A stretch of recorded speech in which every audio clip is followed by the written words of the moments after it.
আসসালামু আলাইকুম প্রিয় শিক্ষার্থীরা, সবাইকে স্বাগতম জানাচ্ছি আমাদের মনন একাডেমিতে। এইচএসসি 2026 আমাদের যে ফিজিক্সের কোর্স চলমান রয়েছে সেটারই আজকে আমাদের আদর্শ গ্যাস অধ্যায়ের উপরে একটি ক্লাস। আজকের অধ্যায়ে আমরা আদর্শ গ্যাসের সমন্বয় সূত্র, আদর্শ গ্যাসের গতিতত্ত্ব, এই সূত্রগুলোর প্রতিপাদনগুলো বিস্তারিতভাবে শেষ করে ফেলবো ইনশাল্লাহ। সো সবাই আসুন শুরু করা যাক ক্লাসটা। আজকে আমাদের এই অধ্যায়ের উপরে কততম লেকচার যদি বলে রাখি, তাহলে এই অধ্যায়ের উপর আজকে আমাদের চতুর্থ লেকচার। কি কি পড়বো একটা গ্লেন্স আমরা যদি দেখিয়ে ফেলি, আপনারা কেউ জয়েন করেন নাই, সো ক্লাসটা রেকর্ডেড হিসেবে হয়তো আপনাদের কাছে যাবে। আজকে আমরা পড়বো হচ্ছে আদর্শ গ্যাস সমীকরণ নিয়ে একটু কথাবার্তা, আর সমন্বয় সূত্র নিয়ে কথাবার্তা, এবং চেষ্টা করব আদর্শ গ্যাসের গতিতত্ত্ব যে সূত্রটা যে আছে, এটা সূত্রটার প্রতিপাদনটা শিখে ফেলবো আমরা। ঠিক আছে, সো এই হচ্ছে আমাদের আজকে ওভারঅল টার্গেট। আসুন শুরু করে ফেলি আমাদের পড়াশোনা। সো অ্যাভোগাড্রো সূত্র আমি গতদিন পড়িয়েছি।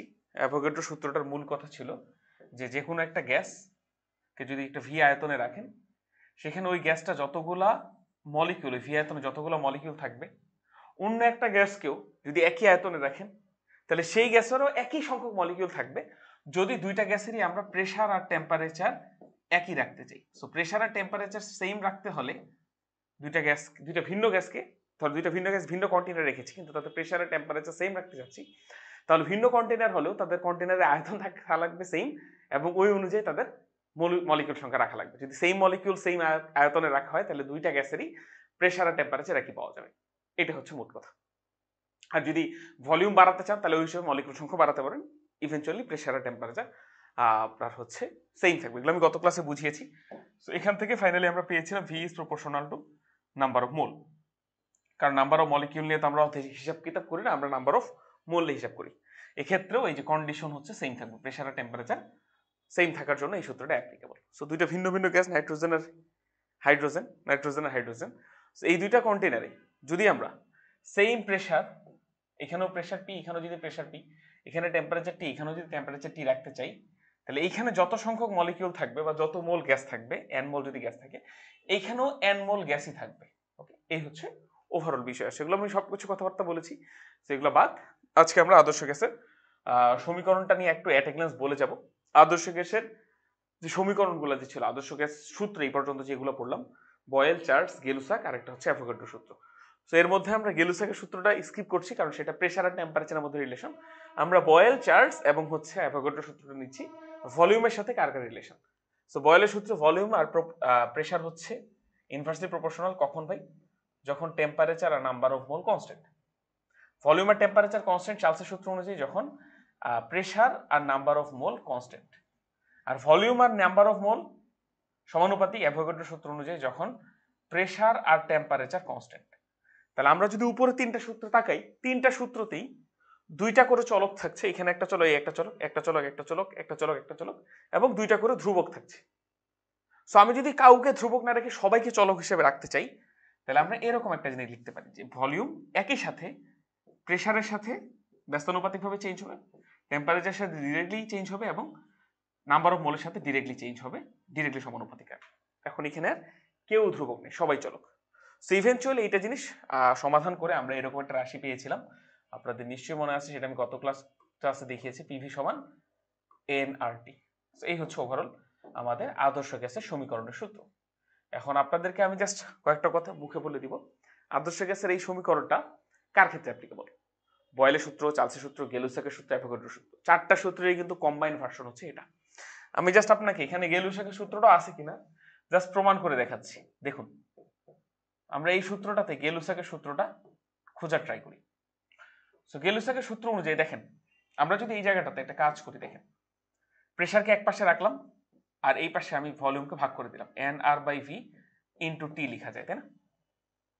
সো ব্যাপারটা দেন, যদি যদি নাম্বার অফ মোল আর এবং ভি, নাম্বার অফ মোল আর এবং ভি, এরা সবাই যদি কোনো কারণে ধ্রুবক হয়, ধরুন কোনো একটা নির্দিষ্ট পরিমাণ গ্যাসকে নির্দিষ্ট আয়তনের মধ্যেই আমরা রাখলাম, এবং টেম্পারেচার চেঞ্জ করছি, অনুযায়ী প্রেসার চেঞ্জ হবে। N constant, R constant, V constant, n constant, R constant, V constant, সবগুলো কনস্ট্যান্ট গুণ ভাগ করলে নতুন একটা কনস্ট্যান্ট চলে আসে। সো আমরা লিখতে পারি পি ইজ ইকুয়াল টু সবগুলো কনস্ট্যান্টের গুণ ভাগ করে নতুন একটা কনস্ট্যান্ট, সেটা হচ্ছে k, P is equal to k T. So finally একটা কনস্ট্যান্ট আর সমান চিহ্ন চলে গেলে সমানুপাতিক চিহ্ন চলে আসে। তাহলে দেখেন আমি দেখাতে চেয়েছিলাম হচ্ছে এই সূত্রটা, এখান থেকে দেখেন গেলুসাকের সূত্র আনতে পারলাম। সেম ভাবে আপনি সবগুলো সূত্রে আনতে পারবেন। সেই সূত্রটা সব সূত্রের ক্ষেত্রে তো প্রযোজ্যই, সব রকম সূত্রের ক্ষেত্রে প্রযোজ্য, একই সাথে সব রকম প্রসেসের ক্ষেত্রে এই সূত্রটা প্রযোজ্য। আপনি সমচাপ প্রসেসের ক্ষেত্রে এই সূত্র ইউজ করতে পারবেন, কারণ আমরা যেসব প্রসেসের কথা বলেছি তাপগতিবিদ্যা অধ্যায় সবগুলোই কি আদর্শ গ্যাস নিয়ে কথাবার্তা ছিল। তো আদর্শ গ্যাস যেখানে দেখবেন সেখানে এই সূত্রটা ইউজ করবেন। সেটা হচ্ছে সমচাপ হতে পারে, সম আয়তন হতে পারে, সমউষ্ণ হতে পারে, রুদ্ধতাপীয় হতে পারে। যত প্রক্রিয়া আছে সব প্রক্রিয়া এই সূত্রে অ্যাপ্লিকেবল। যত সূত্র আছে বয়েল, চার্লস, গেলুসাক এবং অ্যাভোগাড্রো সব সূত্রে এই সূত্রটা অ্যাপ্লিকেবল। আশা করছি বুঝেছি। এখন আমরা এখান থেকে আর এর ভ্যালুটা কিভাবে বের করতে পারি? আর এর ভ্যালুটা আমরা বের করতে পারি এইভাবে। একটা আমি আপনাকে আইডিয়া দিয়ে দিচ্ছি। ধরেন একটা জানা কন্ডিশন, যেমন এসটিপি একটা জানা কন্ডিশন, তাই না? এসটিপি একটা জানা কন্ডিশন। এসটিপি মানে যেন কত ভাই? 0 ডিগ্রি সেলসিয়াস অর্থাৎ 273 কেলভিন, তাই না? তাহলে টেম্পারেচারের মান হচ্ছে 273 কেলভিন। এসটিপিতে আমাকে বলেন তো ভাই, নাম্বার অফ, আমরা যদি এসটিপিতে যদি কোনো কারণে প্রেসারের কথা ভাবি সেটা কত ভাই? 1 atm অর্থাৎ 101,325 প্যাসকেল।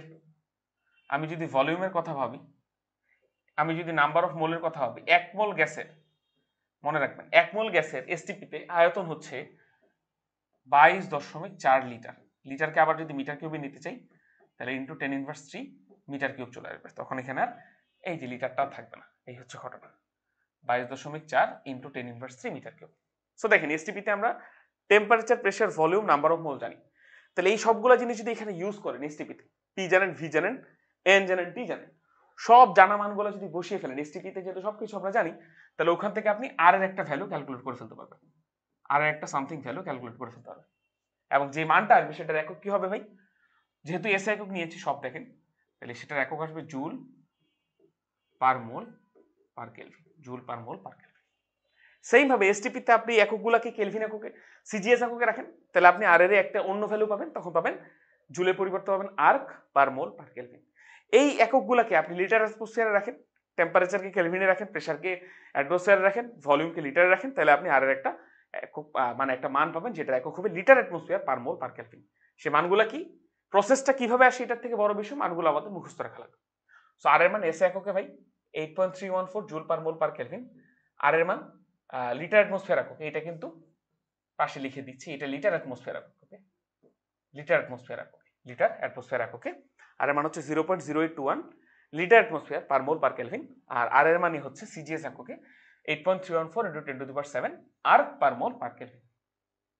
সো এর মধ্যে সবচেয়ে বেশি ইউজ হবে আমাদের এই দুটা, এটা এবং এটা। কোন ম্যাথে আপনাকে যদি ভাই প্রেসারের মানটা প্যাসকেলে দেওয়া থাকে, যদি ভলিউমের মানটা মিটার কিউবে দেওয়া থাকে অর্থাৎ সিজিএস এসআই এককে দেওয়া থাকে, আর টেম্পারেচারের মান ধরেন কেলভিনে দেওয়া থাকলো, তাহলে আপনি ডিরেক্টলি আর এর মান ব্যবহার করবেন হচ্ছে 8.314 জুল পার মোল পার কেলভিন। ঠিক আছে? যদি কোনোদিন প্রেসারের মানটা প্যাসকেলে না দেওয়া থাকে, আপনাকে এরকম দেওয়া থাকতো এটিএম এককে, ভলিউমের মানটা লিটারে দেওয়া থাকতো, টেম্পারেচারের মান স্টিল কেলভিনে দেওয়া আছে, তাহলে আপনি আর এর মানটা আর অন্য কিছু এগুলো কিছু না বসে 0.0821 লিটার অ্যাটমসফিয়ার পার মোল পার কেলভিন ইউজ করতে পারেন। এই আর দুই রকম মান আমরা শিখে লাভ কি হলো? তাহলে আমাদের আর ইউনিট কনভার্সন করা লাগছে না, একক রূপান্তর করা লাগছে। অ্যাজ ইট ইজ একক রেখে দিয়ে আমরা আর এর মানটা ইজিলি বের করে ফেলতে পারি। সো হচ্ছে ওভারঅল বিষয়। আশা করছি আমরা এগুলো জিনিস ইউজ করতে পারবো। সো কিছু ম্যাথ আপনাদেরকে হোমওয়ার্ক দিয়েছিলাম, কিছু ম্যাথ এখন করে দিব, আসেন দেখি। যেমন এই একটা ম্যাথ, 20 গ্রাম হিলিয়াম গ্যাস পূর্ণ একটি বেলুনের আয়তন, 20 গ্রাম হিলিয়াম গ্যাস পূর্ণ একটি বেলুনের আয়তন হচ্ছে 0.12 মিটার কিউব, ভলিউম দেওয়া আছে। বেলুনের ভিতরে গ্যাসের চাপ দেখেন, ভলিউম এবং প্রেসার দুটোই এসআই করে দেওয়া আছে, 1.5 × 10⁵ নিউটন পার মিটার স্কয়ার। বেলুনের ভিতরে গ্যাসের তাপমাত্রা কত, অর্থাৎ টি এর মানটা জানতে চাইছি। এর থেকে সহজ ম্যাথ আমার মনে হয় না আর আসা পসিবল, যেহেতু রেকর্ডের ভিডিও খুব দ্রুত এগোচ্ছি, কারণ আপনারা এগুলো সব বুঝতে পারবেন। আর না বুঝতে পারলে ডেফিনেটলি আমাকে জানাবেন টেলিগ্রাম গ্রুপে। সো দেখুন, আমরা এখানে পিভি সমান এনআরটি সূত্রটা ইউজ করব। কেন ইউজ করব আমি বলে দিই আপনাদেরকে। জানতে চেয়েছে টেম্পারেচার, সো টেম্পারেচারকে যদি আমরা বের করতে চাই, তাহলে আমরা একবারে directly PV divided by NR সূত্রে অ্যাপ্লাই করে ফেলবো। আপনি বলতে পারেন ভাই পি দেওয়া আছে, ভি দেওয়া আছে, আর তো জানেন এন কই? এন ভাইয়া দেওয়া আছে যেখানে দেখেন হিলিয়াম গ্যাস। হিলিয়াম গ্যাসের ক্ষেত্রে নাম্বার অফ মোলের বা যে কোনো গ্যাসের ক্ষেত্রে নাম্বার অফ মোলের সূত্র হচ্ছে W/m। সো 20 গ্রাম গ্যাস আর হিলিয়াম গ্যাসের ভর কত ভাই? 4 গ্রাম। তাহলে এখানে মনে হয় 5 মোলের কথা বলা আছে। ডেফিনেটলি ভুল হলে আমাকে জানাবেন। সো আমরা যদি সূত্র বসিয়ে দিই ভাইয়া, প্রেসারের মান জানেন, এসে এককে আছে, প্রেসারের মান জানেন, ভলিউমের মান জানেন, নাম্বার অফ মোলের মান জানেন, আর এর মানটা বসাবেন অবশ্যই 8.314, কারণ সবকিছু এসে এককে আছে। সো যা বসাবেন সবকিছু অনুযায়ী ফাইনালি একটা সামথিং কেলভিন অ্যান্সার পাবেন। অ্যান্সারটাই হচ্ছে কত আসে এটা আমাকে আপনারা এরপরে জানাতে পারেন। এইটুকু ক্যালকুলেশন এখন আপনারা নিজেরা করতে পারবেন। সামনের দিকে দিই, আমাদের পরবর্তী কোয়েশ্চেন। এইটা খুবই সুন্দর কোয়েশ্চেন, গতদিন হয়তো আমি করাইনি। চুয়েট 7, 8 এবং 13, 14 এসেছিল, এবং এই কোয়েশ্চেনটা অ্যাজ ইম্পর্টেন্ট ইন বোর্ডের পার্সপেক্টিভেও এই কোয়েশ্চেনটা খুব ইম্পর্টেন্ট। কোয়েশ্চেনটা কি ভাই? একটি সিলিন্ডারে রক্ষিত অক্সিজেন গ্যাসের আয়তন হচ্ছে 1 × 10⁻² মিটার কিউব, তাপমাত্রা 300 কেলভিন, চাপ 2.5 × 10⁵ নিউটন পার মিটার স্কয়ার। তাপমাত্রা স্থির রেখে কিছু অক্সিজেন বের করে নেওয়া হলো, ফলে চাপ কমে এত হয়ে গেল 1.3 × 10⁵, আগে ছিল 2.5। ব্যবহৃত অক্সিজেন গ্যাসের ভর কত? সো খুবই সহজ ম্যাথ, আমি আপনাকে বুঝাই, চিত্র এঁকে বুঝাচ্ছি। ধরেন আমার কাছে এই দুইটা কন্টেইনার আছে, ওকে? ধরেন ভিতরে অক্সিজেন গ্যাস আছে, ওয়েট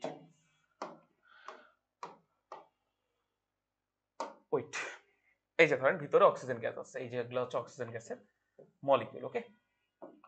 সো এই জায়গাটাতে অক্সিজেন গ্যাসের প্রাথমিক অবস্থা, অক্সিজেন গ্যাসের দেখুন তো ভাই ভলিউম কত?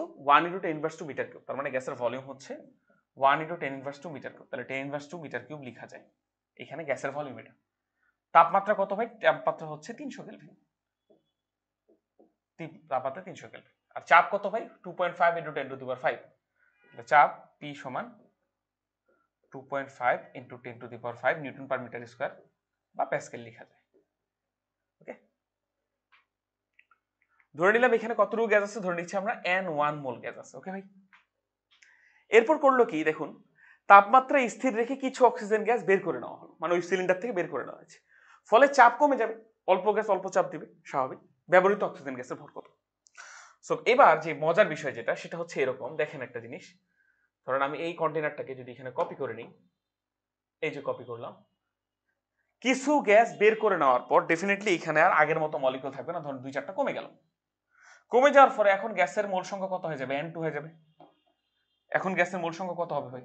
N2 হয়ে যাবে, N2 হয়ে যাবে। আর কে কে চেঞ্জ হবে ভাই? ভলিউম কত হবে বলুন, টেম্পারেচার কত হবে বলুন, প্রেসার কত হবে বলুন। সো প্রেসার কত হবে বলা আছে 1.3 × 10⁵, তাহলে এটা 1.3 × 10⁵ newton per metre square. Pressure 2, তার মানে এটা ছিল প্রেসার 1। আচ্ছা, ভলিউম আর টেম্পারেচার কি থাকবে ভাই বলুন? বলেছে তাপমাত্রা স্থির রেখে, তার মানে তাপমাত্রা এখানে যত ছিল এখানেও ততই থাকবে, সেটা কত ভাই? 300 কেলভিনই থাকবে। আর ভলিউমের কথা কি হবে ভাই? ভলিউমের কথা কিছু বলা নেই। সো আমাকে একটা জিনিস কমন সেন্স থেকে বলুন, কিছু পরিমাণ গ্যাস বেরিয়ে গেছে, এর ফলে কি অক্সিজেন সিলিন্ডারটা চুপসে যাবে? উত্তর হচ্ছে না, অক্সিজেন সিলিন্ডার অ্যাজ অলওয়েজ থাকবে, কারণ সিলিন্ডারের গায়ে আবরণটা তো অনেক রিজিড, শক্ত। সো সিলিন্ডারের মানে আয়তন আগের মতোই থাকবে, তাহলে যতটুকু আয়তন ছিল ততটুকু আয়তনই থাকছে, পুরো কন্টেনার জুড়েই তো গ্যাস ছোটাছুটি করবে, তাহলে গ্যাসের আয়তনও আনচেঞ্জ থাকলো ভাই, সেটা হচ্ছে 10⁻² মিটার কিউব। তাহলে আমরা এখানে আনচেঞ্জ পেলাম কাকে কাকে একটু জাস্ট দেখাচ্ছি, ভলিউম টেম্পারেচার আনচেঞ্জড। সো টেম্পারেচারের কথা ডিরেক্টলি বলা আছে এই কারণে বুঝলেন, আর ভলিউমের কথা ইনডিরেক্টলি হিন্টস দেওয়া আছে, সেরা আনচেঞ্জ থাকবে। সে এবার বলেছে কতটুকু গ্যাস বেরিয়ে গেল, ব্যবহৃত অক্সিজেন গ্যাসের কি বলেছে ভাই? ভর কত? অক্সিজেন গ্যাসের ভর না চেয়ে বলতে পারতো মোল সংখ্যা কত, ওকে? তাহলে আরো ইজি হতো কোয়েশ্চেনটা। আসেন আমরা দুইটাই বের করি, অক্সিজেন গ্যাসের ভর না বের করে মোল সংখ্যা বের করলে কি রকম হতো সেটা আমরা আসেন দেখার চেষ্টা করি। তো আসেন, ওকে, সেই জিনিসগুলো আমরা একটু ছোট করে ফেলবো, ওকে? এইখানে থাকলো। আচ্ছা, এবার দেখেন ভাই, এবার দেখেন। ওয়ালাইকুম আসসালাম ভাইয়া, অনেক দেরিতে জয়েন করেছেন, সমস্যা নাই। আমি ভাবছিলাম ক্লাসটা রেকর্ডেড করে দিব, দেখতে পাচ্ছেন? জি ভাইয়া দেখতে পাচ্ছি। আচ্ছা আচ্ছা, তাহলে এই এই কোয়েশ্চেনটা মনে হয় আমি গতকালকে হোমওয়ার্কে দিয়েছিলাম, সো আজকে এখান থেকে সলভ করে দিচ্ছি। এই যে দেখেন, আসলে আপনাকে শুরু থেকে একবার বুঝাই কোয়েশ্চেনটা কি, একবার পড়ে নেব কোয়েশ্চেনটা। দেখতে পাচ্ছেন না? জি ভাইয়া। ওকে, একটু দেখুন।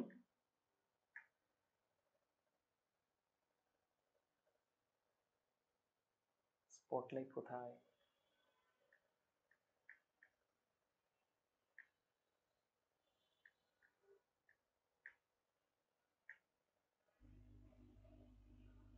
প্রশ্নটা একবার পড়বেন ভাইয়া, প্রশ্নটা খুব ইম্পর্টেন্ট। এরকম প্রশ্ন বোর্ড পরীক্ষায় এবং আপনার অ্যাডমিশন টেস্টে দুই জায়গাতেই খুব বেশি আসে।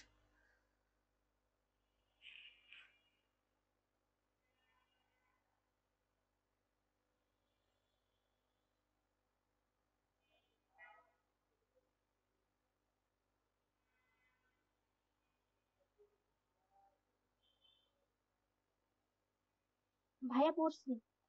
ওকে,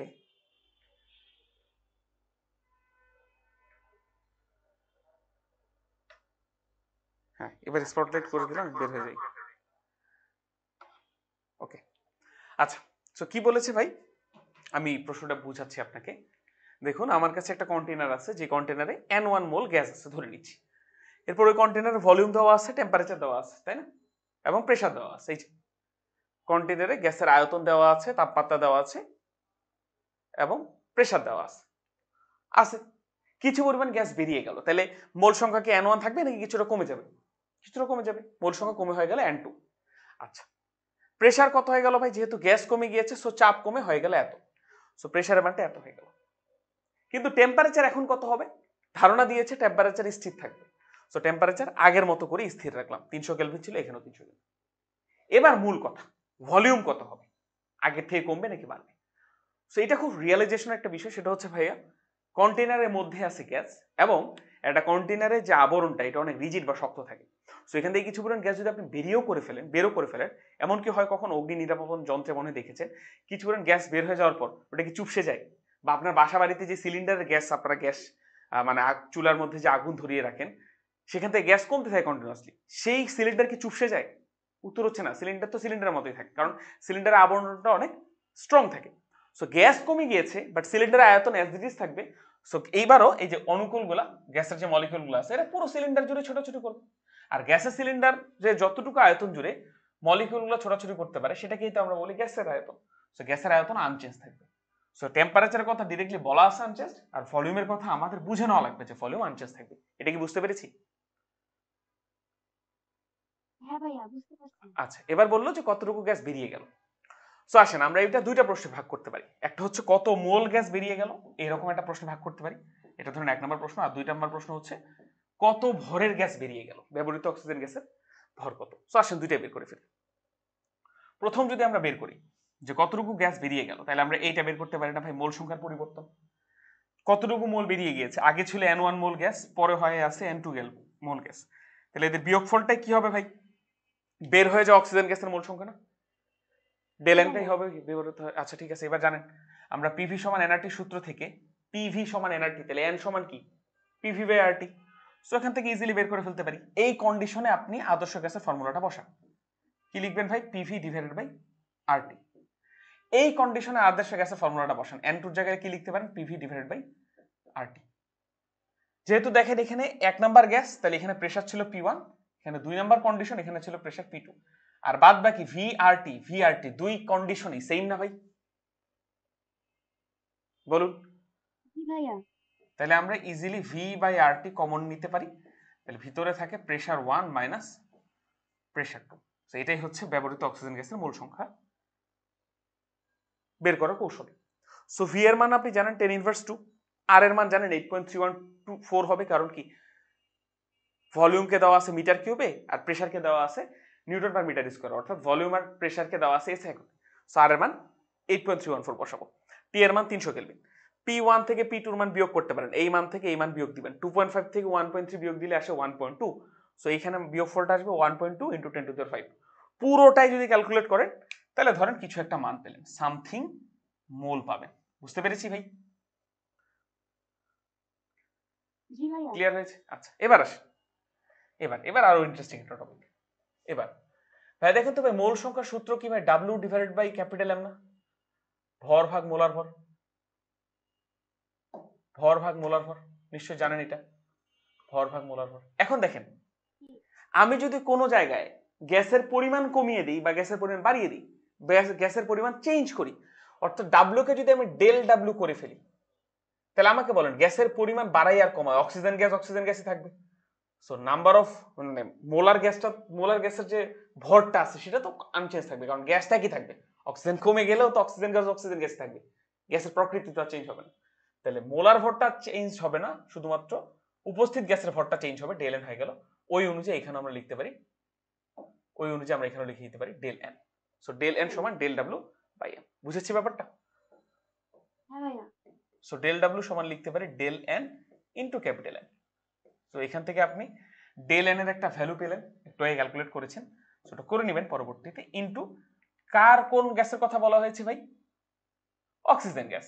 সো অক্সিজেন গ্যাসের মোলার ভর কত? 32 গ্রাম।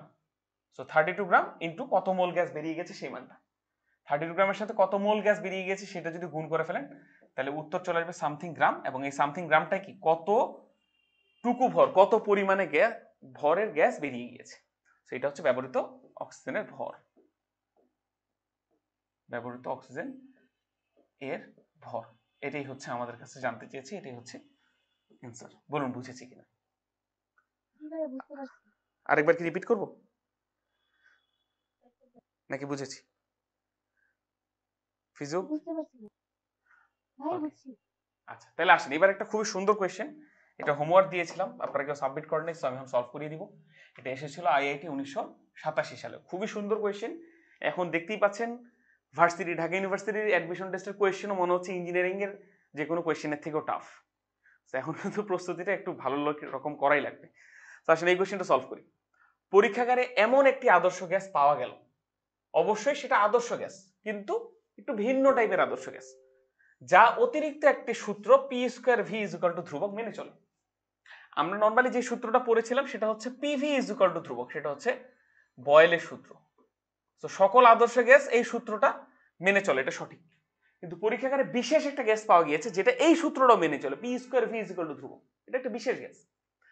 যদি গ্যাসটির আদি তাপমাত্রা টি হয় এবং আদি আয়তন ভি হয়, তাহলে গ্যাসটিকে প্রসারিত করে আয়তন দ্বিগুণ করলে চূড়ান্ত তাপমাত্রা কত হবে, এটা হচ্ছে কোয়েশ্চেন। খুবই সুন্দর একটা কোয়েশ্চেন, খুবই সুন্দর। আসেন আমরা দেখি, করি, সলভ করা ট্রাই করি। দেখেন ভাই, P square V is equal two ধ্রুবক, তাই তো? P square V is equal two ধ্রুবক বা কে লিখতে পারি আমরা। তাহলে দেখেন P V is equal two ধ্রুবক যখন ছিল, দ্যাট মিন্স আমরা কি লিখেছিলাম ভাই? প্রেসার আর ভলিউমের গুণফলটা এক এক কন্ডিশনে, ধরেন প্রাথমিক অবস্থায় ভলিউম এত, প্রেসার এত, একটু পরে প্রেসার এত, ভলিউম এত, ওই যে প্রত্যেকটা কন্ডিশনে প্রেসার আর ভলিউমের গুণফলটা কি হবে, সমান। তাহলে আমরা এখান থেকে লিখেছিলাম পি ওয়ান ভি ওয়ান সমান হচ্ছে কি ভাই বলুন, পি টু ভি টু, মনে আছে? এই দুটো সমান হয়ে যাবে ভিন্ন ভিন্ন কন্ডিশনে, কারণ কি পিভি ইজ ইকুয়াল টু ধ্রুবক আমাদেরকে বলে যে বিভিন্ন কন্ডিশনে প্রেসার আর ভলিউমের গুণফলটা হবে সেম। আচ্ছা, সো ওইখান থেকে ধারণা নিয়ে P square V is equal two ধ্রুবক মানে কি ভাই? ধরেন একটা সার্টিন কন্ডিশনে প্রেসার হচ্ছে পি ওয়ান, ওই সার্টিন কন্ডিশনে ভলিউম হচ্ছে ভি ওয়ান, তাহলে এদের পি স্কোয়ার ভি ওয়ান এর মানটা আলাদা একটা কন্ডিশনে প্রেসার ধরেন পি টু, ওই কন্ডিশনে ভলিউম ধরেন ভি টু, তখনকার পি স্কোয়ার ভি এর সমান হবে। এটা কি বুঝেছি? হ্যাঁ এটা কি ভাইয়া। বুঝেছি ভাইয়া? জি। আচ্ছা তাহলে দেখো, P one square divided by P two square সমান আমরা কি লিখতে পারি ভাই?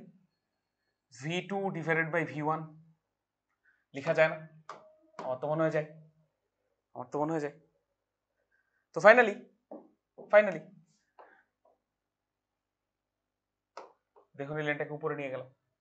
তো আমরা যদি এখন কোনো কারণে P one square by P two square আমরা যদি এই পাশে রুট করে দিই, ধরেন আমরা এই পাশে রুট করে দিলাম, তাহলে এই পাশেও রুট করে দেওয়া লাগবে। P one square by P two square, এটাকে কি লেখা যায়? P one by P two whole square আর রুট চলে যাবে, তাহলে ফাইনালি লেখা যাবে এই পাশে কি ভাই বলুন? P one divided by P two, আর এই পাশে লেখা যাবে root V two by V one. এটাই হচ্ছে আমাদের এক নম্বর ইকুয়েশন। বুঝেছি নাকি বুঝিনি? বুঝেছি। বুঝছি ভাইয়া। আচ্ছা, এবার আমাদেরকে বলেছে যে এইটা বাদ দেন, আমাদেরকে বলেছে যে আদি তাপমাত্রা আদি ভলিউম যদি ভি হয় তাহলে গ্যাসটিকে প্রসারিত করে আয়তন দ্বিগুণ করলে তাপমাত্রা কত গুণ হবে। সো আমরা এখানে প্রেসার আর ভলিউমের মধ্যে রিলেশন জানতে চাচ্ছি।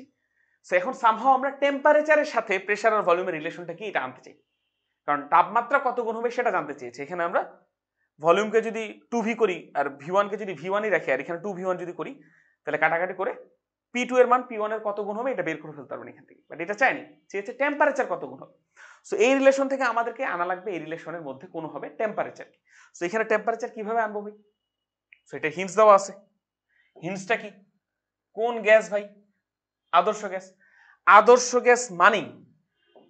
গ্যাস মানেই সবসময় একটা সূত্র সে কনস্ট্যান্ট ফলো করবে, সেটা কি ভাই বলুন?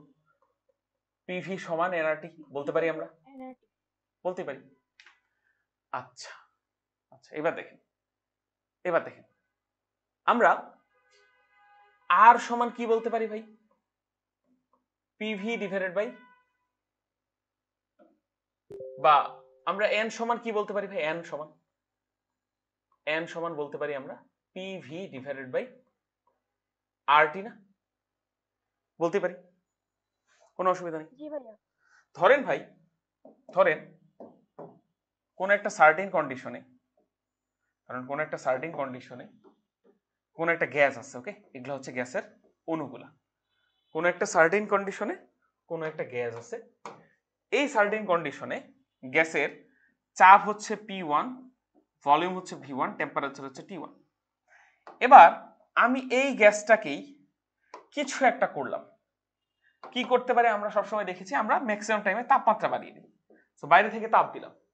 এখন আমাকে বলুন এই একই গ্যাসেরই প্রেসার হয়ে যাবে P2, ভলিউম হয়ে যাবে V2, টেম্পারেচার হয়ে যাবে T2, তাই না? সবকিছু চেঞ্জ হয়ে যেতে পারে, সবকিছু চেঞ্জ হতে পারে, কিন্তু আমাকে বলেন একই গ্যাসের এখানে ধরেন আমি একটু বড় করে দিচ্ছি এই জিনিসটা, তাহলে বুঝতে পারবেন যে কিছু একটা চেঞ্জ হচ্ছে, ভলিউম ধরেন বেড়ে গিয়েছে। আচ্ছা এবার দেখেন একই গ্যাসেরই কথা বলেছি, তাহলে ভিতর থেকে বাহিরে বা বাইরে থেকে ভিতরে গ্যাস যাওয়ার বা আসার কোনো সুযোগ আছে ভাই? উত্তর হচ্ছে না। তাহলে এইখানে যদি অ্যানমল গ্যাস নিয়ে কাজ শুরু করি, এখানেও গ্যাসের পরিমাণ কত থাকবে? অ্যানমলই থাকবে, লেখা যায় তো? আচ্ছা তাহলে আমাকে বলেন এই জায়গাটাতে এই বাম পক্ষে আমি যদি আদর্শ গ্যাসের সমীকরণটা লিখি তাহলে আমরা লিখতে পারি কি ভাই? P1 V1 সমান nRT1। আর এইখানে যদি আমি আদর্শ গ্যাসের সমীকরণটা লিখতে পারি তাহলে আমরা লিখবো হচ্ছে P2 V2 সমান হচ্ছে nRT2। দুইটাই তো আদর্শ গ্যাস, আদর্শ গ্যাসের সমীকরণ সব জায়গায় অ্যাপ্লিকেবল। তাহলে এইখানে n সমান কি লেখা যাবে ভাই? P1 V1 by RT1। এখানে n সমান কি লেখা যাবে? P2 V2 by RT2। So দেখেন দুই জায়গায় যদি n এর মানটা কনস্ট্যান্ট, দুই জায়গায় যদি n এর মানটা সেম, তাহলে কি আমি এই দুটো ইকুয়েশনকে এখন রিলেট করতে পারবো না ভাই? এই দুটো ইকুয়েশন রিলেট করতে পারবো। সো n যেহেতু দুই জায়গায় সেম, n এর মানটা যেহেতু দুই কন্ডিশনেই সেম, তাহলে এই কন্ডিশনে n সমান কি লেখা যাবে ভাই? P1 V1 divided by RT1। আর এই কন্ডিশনে n সমান কি লেখা যাবে? P2 V2 সমান RT2। এবং n যেহেতু দুই জায়গায় সমান তাহলে এইটা ইজ ইকুয়াল টু লিখাই যায়। বুঝতে পেরেছি নাকি বুঝতে পারিনি? এনের বুঝেছি এটা? হ্যাঁ আরো কনস্ট্যান্ট, এখন আর কাটাকাটি যাবে। সো ফাইনালি আমরা লিখতে পারি P1 V1 divided by T1 সমান লিখতে পারি আমরা P2 V2 divided by T2। কারণ ভাই কারণ আরো তো কনস্ট্যান্ট, আরো তো কাটাকাটি যাবে। বুঝতে পেরেছি? আমি জাস্ট আপনার মধ্যে ভাবটা ক্রিয়েট করতে চাচ্ছি যে কিভাবে থিঙ্ক করবেন, বোঝা গেল? আচ্ছা এবার দেখেন আমরা যদি একপাশে P1 ডিভাইডেড বাই P2 রাখি, তাহলে দেখেন এই পাশে অলরেডি V2 বাই V1 আছে, V2 বাই T2 আছে, V2 বাই T2, আর এই পাশে এখন উপরে T1 চলে যাবে আর নিচে V1 চলে যাবে, T1 বাই V1 লিখাই যায়। তো এই জিনিসটাকে যদি একটু রিঅ্যারেঞ্জ করে লিখতে চাই, P1 বাই P2 সমান হচ্ছে V2 by V1 into T1 divided by T2 মনে লেখা যায়। কোনো অসুবিধা আছে? না ভাইয়া নাই। কিন্তু আমরা কি পেলাম ভাই? P1 বাই P2 সমান root over V2 by V1। তাহলে আসলে নোট এবার এখানে বসিয়ে দিই। P1 বাই P2 সমান কি ভাই? Root over V2 by V1, root over V2 by V1। এবার দেখেন এই V2 কাটা, এই V1 কাটা, root V2 into root V2 সমান হচ্ছে V2। তাহলে একটা রুট V2 যদি কাটাকাটি যায় স্টিল এখানে একটা রুট V2 আছে, আর স্টিল এখানে একটা রুট ভি ওয়ান আছে, বলা যায় এই জিনিসটা? হুম আচ্ছা শেষ, ফাইনাল কাজ শেষ। দেখেন টি2 কে উপরে পাঠান, টি2 কে এই পাশে আনেন, এই পাশে কিন্তু আর কিছু নেই, টি2 কে এই পাশে পাঠান, তাহলে টি2 সমান লিখা যায় এখানে থাকে হচ্ছে V two root V two divide by root V one, একসাথে whole root V two by V one লিখা যায় into T one into T one. That's it, কাজ শেষ। আমাদেরকে বলেছিল কি ভাই গ্যাসটিকে প্রসারিত করে আয়তন দ্বিগুণ করলে তাপমাত্রা কত গুণ হবে, তাহলে ভি2 এর মান আমরা লিখতে পারি 2v1 ডিভাইডেড বাই ভি1, এরপর এটা রুট আছে ইনটু টি1, তাহলে ভি1 ভি1 কাটা, তাহলে ফাইনালি সমান লেখা যায় রুট টু টি1, তাহলে টি2 এর ভ্যালু হবে আগেরটার রুট টু গুণ, আদি টেম্পারেচারে রুট টু গুণ। দেখেন বিশাল বড় একটা সলভ কিন্তু কত ইজি, বিশাল বড় একটা সলভ কিন্তু কত ইজি। এটা একটা এমসিকিউতে এসেছিল, এমসিকিউটা অপশনগুলো এরকম ছিল যে ধরেন নিচের কোনটি সঠিক, যে টি2 সমান হচ্ছে টি1, বি অপশন ছিল টি2 সমান 2t1, সি অপশন ছিল হচ্ছে আর 2t2 সমান টি1, আর ডি অপশনে ছিল ধরেন টি2 সমান রুট টু টি1। সো এটার সঠিক উত্তর হতো অপশন ডি। বুঝতে পেরেছি? সামনে যাব? হুম এনআইএফ ফিজু দুজনে কি বুঝেছেন? সামনে যাব? জি ভাইয়া সামনে যান। ওকে, তাহলে খুবই ভালো জিনিস। চলে আসি এবার একটা আইআইটি 2019 এর কোয়েশ্চেন, খুবই সহজ ইয়েট খুবই গুরুত্বপূর্ণ। এই কোয়েশ্চেনটা মাস্ট করবেন। আইআইটির এই কোয়েশ্চেনটা 2019 সালে এসেছিল মেইনে, এবং এই কোয়েশ্চেনটাকে আমি আমার ভাষায়, কোয়েশ্চেনটা কিন্তু এরকম আসে না, বিশাল একটা উদ্বেগ এসেছিল, আমি আমার ভাষায় সহজ করেছি, বোধগম্য করেছি, যেন আপনারা কোয়েশ্চেনের ভাষা দেখে ভয় না পান, বরং কোয়েশ্চেনে কি চেয়েছে সেটা যেন বুঝে সলভ করতে পারেন। সো এটা আমি আপনাদেরকে এইচডব্লিউ দিচ্ছি, আপনারা ট্রাই করবেন, আমি পুরো প্রসেসটা শিখিয়ে দিচ্ছি, মজা হবেন। দেখেন ভাই উপরে একটা গ্যাস আছে, নিচে একটা গ্যাস আছে, এটা দেখতে একটা বক্সের মতো লাগলো, এটা কিন্তু আসলে একটা বক্স না, এটা একটা গ্যাসের সিলিন্ডার। ওকে, এই যে এরকম সিলিন্ডার তো এরকম হয় না নর্মালি, এই যে এরকম হয়, এরকম। সো ধরেন দুইটা আলাদা আলাদা গ্যাসকে একটা সিলিন্ডারে দুইটা কম্পার্টমেন্টে রাখা হয়েছে। উপরে রাখা হয়েছে গ্যাস 1, সো এখানে আছে হচ্ছে গ্যাস নাম্বার 1, যা দেখতে হচ্ছে রেড কালারটা আমি বুঝিয়েছি, আর নিচে আছে হচ্ছে গ্যাস 2, গ্যাস 2 এর মলিকিউলগুলো ধরুন ব্লু কালার, এখানে আমি সবুজ কালারে দিয়ে দিচ্ছি, লাল সবুজের বাংলাদেশ। ওকে, এই হচ্ছে ঘটনা। এরপরে দেখেন মানে জাস্ট অ্যাকচুয়াল চিত্রটা হবে এরকম, বাট আমি সহজভাবে বোঝানোর জন্য এরকম একটা চিত্র দিয়েছি। সো উপরে গ্যাস আছে, নিচে গ্যাস আছে। উপরের গ্যাসটা মোল সংখ্যা হচ্ছে n মোল, তাপমাত্রা T। নিচের গ্যাসটারও মোল সংখ্যা n, তাপমাত্রা T, অর্থাৎ দুইটা গ্যাসই একই তাপমাত্রায় আছে, তাপীয় সাম্যাবস্থায় আছে। মাঝখানে এটা হচ্ছে পিস্টন, এবং পিস্টনটা কি মুভেবল পিস্টন, মানে পিস্টন ওঠানামা করতে পারে, এবং পিস্টনটা ফ্রিকশনলেস, আর পিস্টনের ভর হচ্ছে স্মল m। বলেছে প্রথম গ্যাস L1 পরিমাণ দৈর্ঘ্য দখল করে আছে, আর দ্বিতীয় গ্যাস L2 পরিমাণ দৈর্ঘ্য দখল করে আছে, অর্থাৎ পিস্টন ঠিক মাঝে নেই, পিস্টনটা হয় 2 উপরে না হয় নিচে। L1 L2 কে বড় কে ছোট এটা দেখার বিষয় একটু আছে এরকম। সো এখানে বলেও দিয়েছে যে L1 L2 থেকে বড়, অর্থাৎ পিস্টনটা বেশ নিচে থাকবে আর কি, মানে L1 এর মানটা বড়, L2 মানটা ছোট। তবে পিস্টনের ভর কত হলে পিস্টনটি সাম্যাবস্থায় থাকবে? খুবই সুন্দর একটা বিষয়। কিভাবে সলভ করেন আমি জাস্ট আপনাকে দেখাই। ধরেন আপনি পিস্টনটাকে একটা ছোট ম্যাচ হিসেবে কল্পনা করেন, একটা ভর, এই হচ্ছে পিস্টন, ঠিক আছে? পিস্টনের ভর কত m। এখন দেখেন ভাই পিস্টন এখানেই আছে, পিস্টন সাম্যাবস্থায় থাকা মানে কি পিস্টন উপরেও নামবে না, উপরেও উঠবে না, নিচেও নামবে না। এখন পিস্টনটাতে কে বল প্রয়োগ করছে বলুন?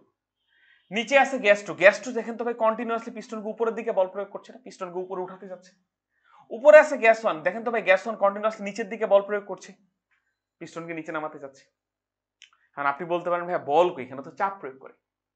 দেখেন ভাই খুবই সহজ একটা জিনিস, আপনি যদি সিম্পলি চাপকে ধরেন প্রেসার সমান কি বল ভাগ ক্ষেত্রফল, তো বল সমান কি লিখবেন চাপ ইনটু ক্ষেত্রফল।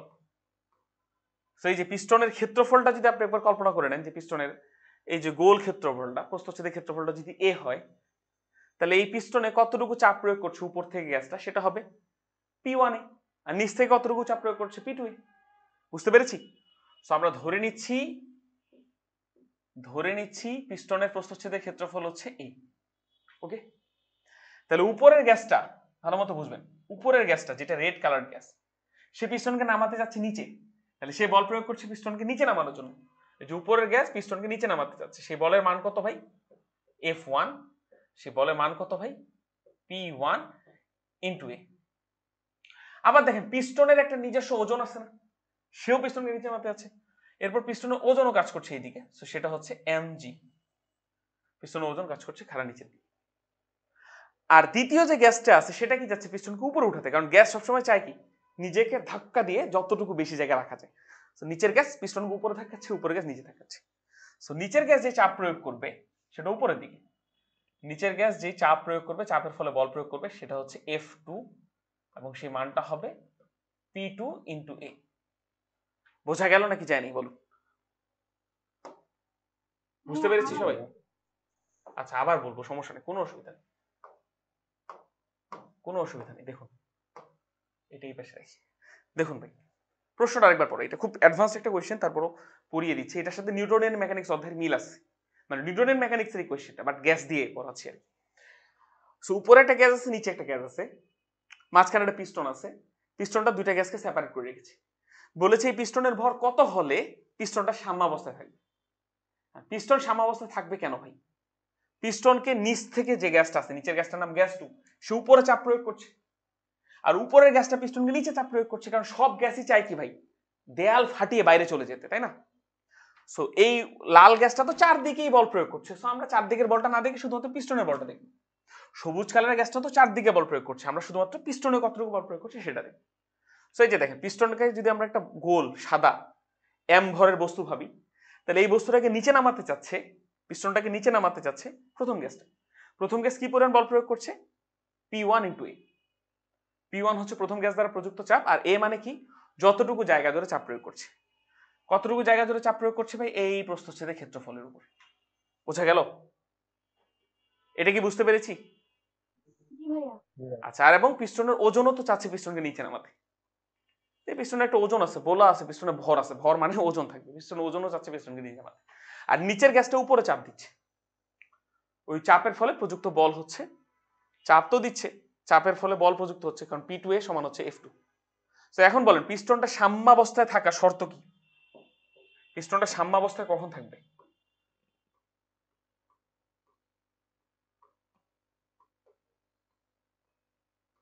পিস্টন সাম্যাবস্থা কখন থাকবে? যখন উপরের ফোর্স আর নিচের ফোর্স সমান হবে, তাই না? উপরের ফোর্স আর নিচের ফোর্স সমান থাকে মানে কি সাম্যাবস্থা থাকে।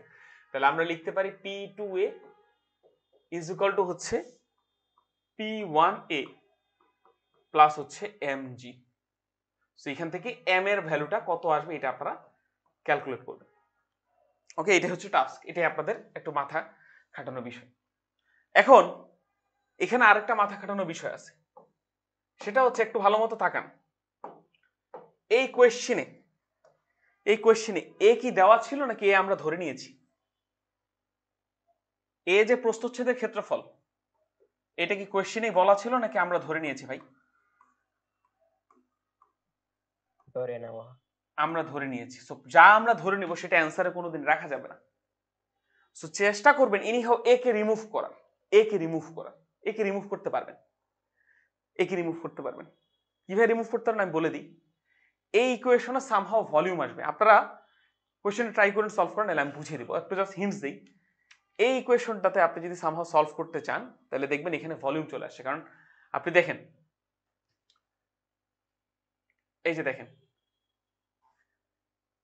এই জায়গাটাতে পি এর জায়গায় আপনি কি লিখতে পারেন? আমরা নর্মালি প্রেসার সমান যে কোনো গ্যাসের ক্ষেত্রে পিভি সমান এনআরটি লিখতে পারি। তাহলে যেখানে পি আছে সেখানে আমরা কি লিখতে পারবো? NRT by V. তাহলে এইখানেও পি টুর জায়গায় আপনি এনআরটি বাই ভি লিখবেন, এখানে পি ওয়ান এর জায়গায় এনআরটি বাই ভি লিখবেন।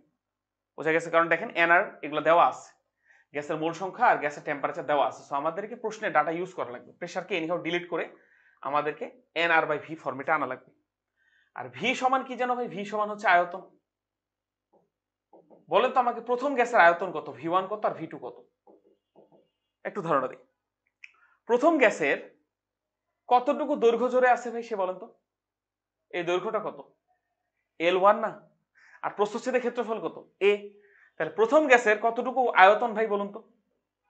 A into L1। দ্বিতীয় গ্যাসের আয়তন হচ্ছে A ইন্টু L2। কারণ কি, যে কোনো একটা সিলিন্ডারের, আমি ধরুন আপনাকে বলছি এই ধরনের একটা সিলিন্ডার, ওকে, এই একটা সিলিন্ডার, সিলিন্ডারের প্রস্থচ্ছেদের ক্ষেত্রফল হচ্ছে a আর সিলিন্ডারের উচ্চতা হচ্ছে h, তাহলে এই সিলিন্ডারের আয়তন হচ্ছে a ইন্টু h, ক্ষেত্রফল ইন্টু উচ্চতা।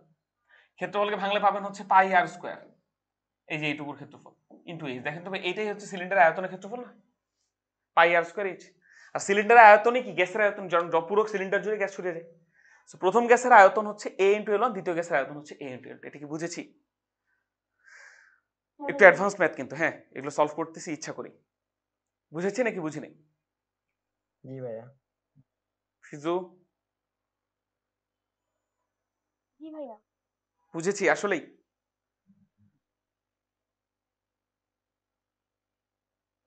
কথা বলি ভাইয়া, হ্যাঁ বুঝি না, কি বলেন?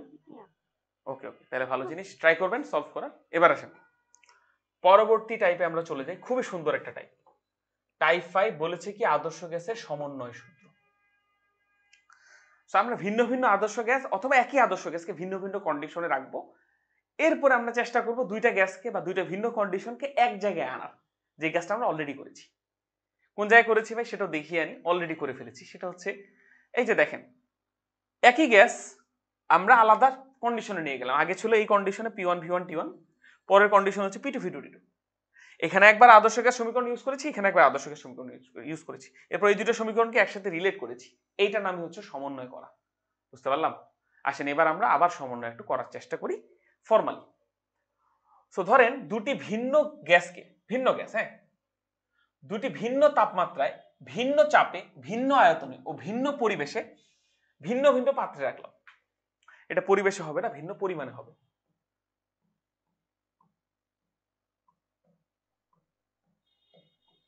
সো দেখেন ভাই, দেখেন প্রথম গ্যাস ভালো মতো বুঝুন। প্রথম গ্যাসের মোল সংখ্যা হচ্ছে N1।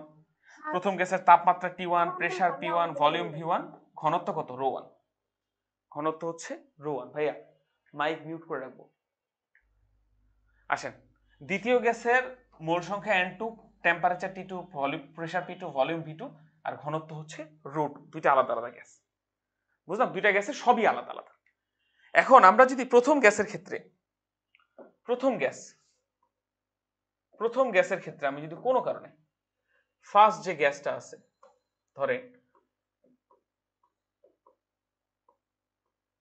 ফার্স্ট যে গ্যাসটা আছে এটার মধ্যে যদি আমি কোনো কারণে আদর্শ গ্যাস সমীকরণটা ইউজ করতে চাই, তাহলে N1 T1 P1 V1, N1 T1 P1 V1 এগুলোকে রিলেট করে আমি এখানে আদর্শ গ্যাস সমীকরণটা লিখতে পারবো না ভাই? সেটা কি PV সমান nRT। যেহেতু প্রথম গ্যাসের pressure P1, volume V1, number of mole N1, temperature T1, তাহলে আমার প্রথম গ্যাসের ক্ষেত্রে সূত্রটা হবে এরকম। বুঝতে পেরেছি? সহজে, এটা না বোঝার কিছু নেই। এবার এই সেম কন্ডিশন বা এই সেম সূত্র আমরা কি দ্বিতীয় গ্যাসের ক্ষেত্রে অ্যাপ্লাই করতে পারবো না ভাই? সেম সূত্র দ্বিতীয় গ্যাসের ক্ষেত্রে অ্যাপ্লাই করতে পারবো। কিভাবে আসেন সেটাও দেখি। তো সেম জিনিস এবার আমরা দ্বিতীয় গ্যাসের ক্ষেত্রে অ্যাপ্লাই করবো। আসেন এবার হচ্ছে সেকেন্ড গ্যাসের ক্ষেত্রে। তো সেকেন্ড গ্যাসের ক্ষেত্রে PV সমান nRT ইউজ করবো, বাট এবার N2 T2 P2 V2 এই ডাটাগুলোই কাজে লাগি। সো এবার আর P1 হবে না, হবে P2 V2 N2 R2 T2। বুঝতে পেরেছি ভাইয়া? বুঝতে পেরেছি? জি ভাইয়া। আচ্ছা এবার আমি যদি সামহাও এই ইকুয়েশন এবং এই ইকুয়েশন ভাগ করে ফেলি, কি করবো ভাই? এই ইকুয়েশনটা নিয়ে আসবো, ভাগ এই ইকুয়েশনটা, ধরেন ওই ইকুয়েশন ভাগ এই ইকুয়েশন যদি করতে চাই, করতেই পারি। দেখেন দুইটা ইকুয়েশনকে আমি ধরেন কোনো কারণে ভাগ করে ফেললাম, এই যে মাঝখানে সমান চিহ্নগুলো চলে গেল, তাহলে এই যে আমরা দুইটা ইকুয়েশনকে এই যে ভাগ করে ফেললাম। ওকে, এই যে মাঝখানে এবার সমান চিহ্ন দিয়ে দিলাম। ওকে, এইটা একটা ইকুয়েশন, এটা একটা ইকুয়েশন, দুইটা ইকুয়েশনকে তো ভাগ করাই যায়, যায় না? অবশ্যই যায়। সো দেখেন কে কে কাটাকাটি যায়, আর কাটাকাটি যায়, আর কেউ কাটাকাটি যায় না। এবার P1 V1 এর প্রপার্টি গুলোকে নিচে আনবো, P1 V1 গুলোকে একসাথে রাখবো, P1 V1 এর বাকিগুলো হচ্ছে N1 T1, আর P2 V2 গুলোকে এক পাশে রাখবো। তাহলে ফাইনালি লেখা যায়, কি লিখবো আপনি আশা করি বুঝে গিয়েছেন, সেটা হচ্ছে P1 V1 divided by N1 T1 সমান হচ্ছে P2 V2 সমান হচ্ছে ডিভাইডেড বাই N2 T2। এটাই হচ্ছে আদর্শ গ্যাসের সমন্বয় সূত্র, এটাই হচ্ছে আদর্শ গ্যাসের সমন্বয় সূত্র। That's it. তো আপনাকে এত কিছু আর করাই লাগবে না। আমি আদর্শ গ্যাসের সমন্বয় সূত্রটা কেন পড়লাম এটা আপনাকে দেখিয়ে দিই। দেখেন এখন এরপরে ফার্দার আপনি তো আদর্শ গ্যাসের সমন্বয় সূত্র করে মানে বুঝে গিয়েছেন। সো ফার্দার আপনার যদি কোনোদিন দুইটা ভিন্ন গ্যাসকে, দুইটা ভিন্ন গ্যাস দুইটা ভিন্ন তাপমাত্রায় ভিন্ন পরিমাণে ভিন্ন আয়তনে ভিন্ন প্রেসারে আছে, এই দুটো গ্যাসকে আপনি একসাথে রিলেট করবেন কেমনে? আপনি কি এতগুলা প্রসেস করবেন আর এতগুলা লাইন লিখবেন? উত্তর হচ্ছে না, ডিরেক্টলি এই লাইনটা লিখে ফেলতে পারবেন। P1 V1 by N1 T1 সমান হচ্ছে P2 V2 by N2 T2।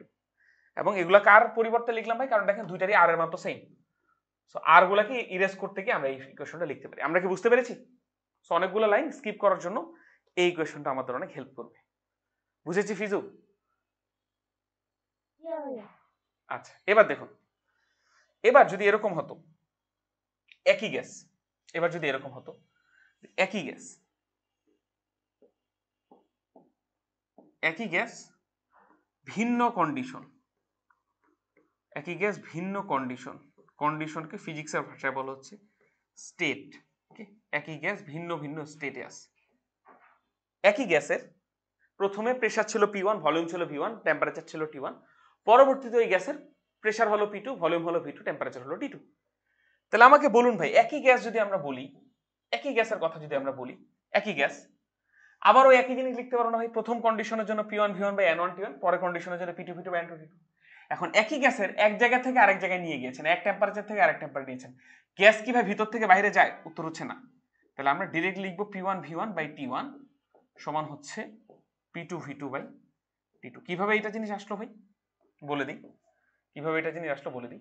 দেখেন, একই গ্যাস যেহেতু এক টেম্পারেচার থেকে আরেক টেম্পারেচারে নিয়ে যাচ্ছেন, তাহলে নাম্বার অফ মোল তো চেঞ্জ হবে না, একই গ্যাসের জাস্ট পরিমাণ তো চেঞ্জ হয় না, জাস্ট কন্ডিশন চেঞ্জ হয়। একই গ্যাস, পরিমাণ আনচেঞ্জড, একই গ্যাস, জাস্ট লিখে দিই পরিমাণ আনচেঞ্জড। তাহলে এন যদি আনচেঞ্জ থাকে ভাই, তাহলে এনও কাটাকাটি যাবে। বুঝতে পেরেছি? মানে উপরের কন্ডিশন থেকে নিচে কন্ডিশন পাওয়া যায়। এখন আপনার বইয়ে 99% ম্যাথ এই ফর্মুলা থেকে আসবে, যে একই গ্যাস ভিন্ন কন্ডিশনে নিয়ে যাব। সেই একটা ফর্মুলা মনে রাখলেই সবকিছু হয়ে যায়। তারপরও মাদার ফর্মুলা হচ্ছে এইটা, সো এটা মনে রাখতে পারেন, এটা থেকে এটা মনে রাখবেন, দ্যাটস ইট, তাইলে চলবে। বুঝতে পেরেছি? হ্যাঁ কথা ভাইয়া। বলি। আচ্ছা, এবার দেখুন, এবার দেখুন, এবার জাস্ট একটা কথা বলি, একটা ছোট্ট নোট দিয়ে দিব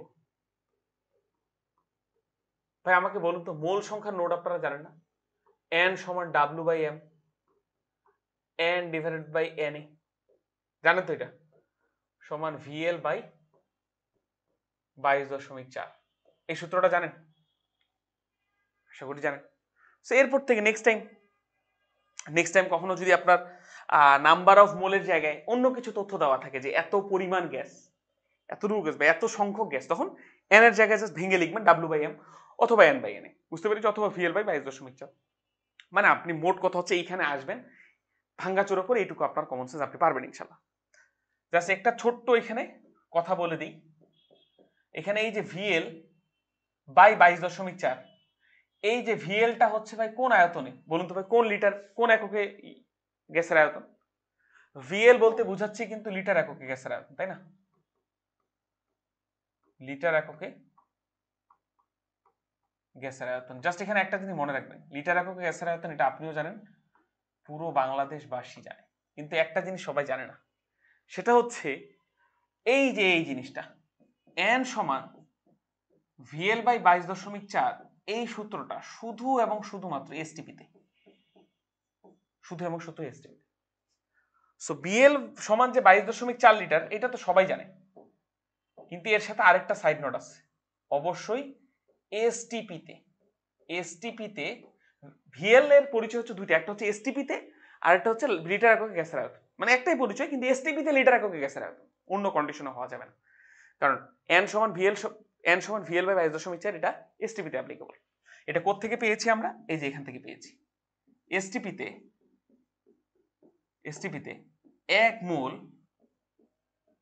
গ্যাসের আয়তন হচ্ছে 22.4 লিটার। সো আপনি যদি অন্য কোনো কন্ডিশনে এন এর এই ফর্মুলা ইউজ করেন, সেটা হবে না কিন্তু, হ্যাঁ, আগে বলে রাখি, 22.4 লিটার। সবকিছু কি বুঝতে পেরেছি নাকি বাইরে? কোন সমস্যা আছে ভাই এই পর্যন্ত? না ভাইয়া। আচ্ছা, তাহলে এগুলো সবই বুঝি আমরা। এরপর ধরেন কখনো আপনি ঘনত্বকে আনতে চাচ্ছেন, কাজে লাগাতে চাচ্ছেন ঘনত্বকে, তাহলে আপনি জাস্ট একটা সূত্র মনে রাখবেন, তাইলেই হবে। আমরা কি জানি ভাই? গ্যাসের ঘনত্ব।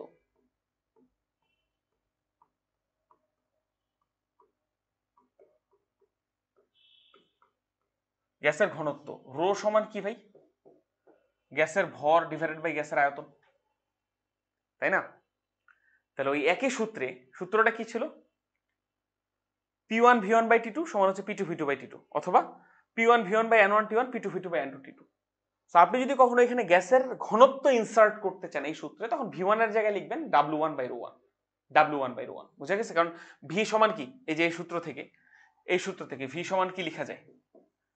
W ডিভাইডেড বাই রো লেখা যায়। এটা কখনো ইউজ হয় না, তারপরে শিখিয়ে রাখলাম আর কি, যদি কোনোদিন দরকার পড়ে। তো এগুলা জিনিস জাস্ট আপনার সিচুয়েশন অনুযায়ী আপনি ইউজ করা লাগবে। আপনার এখনই মুখস্থ করাচ্ছে না, কারণ এত তথ্য মুখস্থ করলে সমস্যা।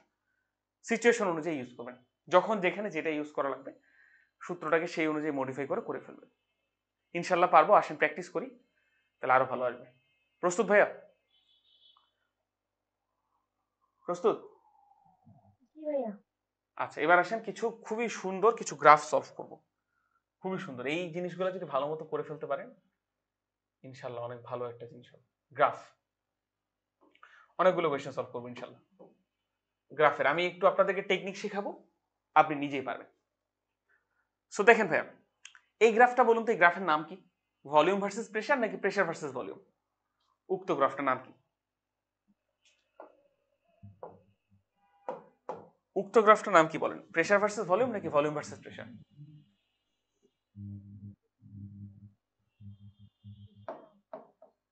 P versus P। হ্যাঁ, এক্স্যাক্টলি, প্রেসার ভার্সেস ভলিউম, চাপ বনাম ভলিউমের গ্রাফ। সো আপনি দেখেন, যেমনই গ্রাফ থাকুক, দেখেন আমি আগে একটু আপনাকে বলি, গ্রাফে চেয়েছে কার ক্রম ভাইয়া বলুন? টেম্পারেচারের ক্রম। সো অনেকগুলা রেক্টেঙ্গুলার হাইপারবোলা শেপ, অনেকগুলো গ্রাফ দেওয়া আছে, T1 একটা গ্রাফ, T2 একটা গ্রাফ, T3 একটা গ্রাফ। বলেছে T1 T2 T3 এর ক্রম বলো, কে বড়? T1 বড় নাকি T2 বড় নাকি T3 বড়? সো এরকম গ্রাফ দেখলেই আপনি একটা সরল রেখা টেনে দিবেন, এরকম ভাবে একটা সরল রেখা টেনে দিবেন। সো এই সরল রেখা টানার ফলে আপনি করলেন কি জানেন? এই সরল রেখা টানার ফলে দেখেন আপনি কাজ করেছে, সেটা হচ্ছে দেখেন এই সরল রেখা বরাবর উপরে যদি যাই, তাহলে তো দেখেন তো ভাই, এইখানে যেই ভলিউম, এইখানেও একই ভলিউম না, এইখানেও একই ভলিউম না, এখানেও একই ভলিউম, মানে ভলিউমের মান কি চেঞ্জ হবে? উত্তর হচ্ছে না। এইখানে আমি যদি স্থানাঙ্ক লিখতে চাই, তাহলে আমরা লিখবো হচ্ছে P1, V। এইখানে স্থানাঙ্ক লিখবো P2, V। এই জায়গায় স্থানাঙ্ক লিখবো আমরা P3, V। অর্থাৎ ভলিউম তিন জায়গায় সেম থাকবে। ধরেন এই জায়গায় যদি ভলিউম V হয়, তাহলে এখানেও V, এখানেও V, এখানেও V। কারণ কি? এই একটা অ্যাক্সিস বরাবর, y অ্যাক্সিসের প্যারালাল বরাবর ভলিউম চেঞ্জ হয় না। সো আমি কেন একটা রেখা আঁকতে বললাম, এইটা আপনাদেরকে আসেন বুঝাই। আমি রেখাটা আঁকার ফলে যেটা করলাম, আমি ভলিউমকে না কনস্ট্যান্ট করে ফেলেছি, সো এবার দেখেন এই রেখা বরাবর আপনি উপরে যান, একটা বিন্দু পেলেন, এই বিন্দু বরাবর যে প্রেসারের মানটা হবে সেটা কি হবে বলুন তো ভাই? P1 হবে, কারণ এই রেখা বরাবর সব জায়গায় টেম্পারেচার যদি T1 হয়, তাহলে ডেফিনেটলি এইখানে প্রেসার, যে বিন্দুতে প্রেসারের করেসপন্ডেন্ট ভ্যালুটা হবে সেটা P1 নিব, P3 নিব না। এই জায়গায় প্রেসারের ভ্যালুটা কত হবে ভাই? P2 হবে, যেহেতু এটা T3 গ্রাফ, তাহলে এই জায়গায় প্রেসারের ভ্যালুটা হবে P3। কিন্তু এই জায়গায় তো ভলিউম হবে V, এই জায়গায় ভলিউম V, এই জায়গায় ভলিউম V। সো আমরা একটা চলককে কনস্ট্যান্ট ধরে অন্য চলকগুলো দেখব। তাহলে এবার দেখেন, চিত্র দেখেই বুঝেন, এই দৈর্ঘ্য বরাবর সবচেয়ে বড় কি হবে? P3 দেন P2 দেন P1 না? P3 যে P2 এর থেকেও বড়, P1 এর থেকেও বড়, এটা বুঝি না আমরা? এতটুকু হচ্ছে P3, এতটুকু P2, এতটুকু P1, সবচাইতে বড় হচ্ছে তাহলে P3। আচ্ছা, গেল ভালো। আমরা যাচ্ছি টেম্পারেচারের ক্রম। কখন ভাই? যখন ভলিউম কনস্ট্যান্ট।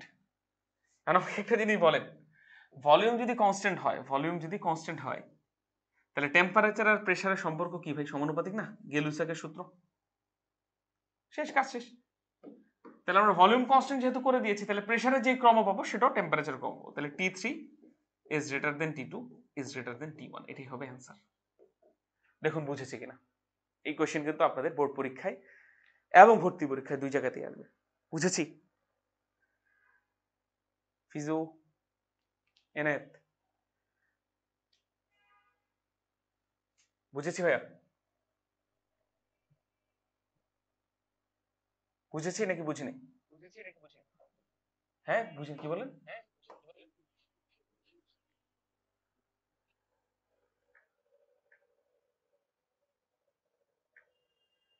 এনায়েত, আমার নেটের প্রবলেম হচ্ছে। নেটের প্রবলেম হচ্ছে, এটা কি বুঝেছি ভাই কোয়েশ্চেনটা সলভটা?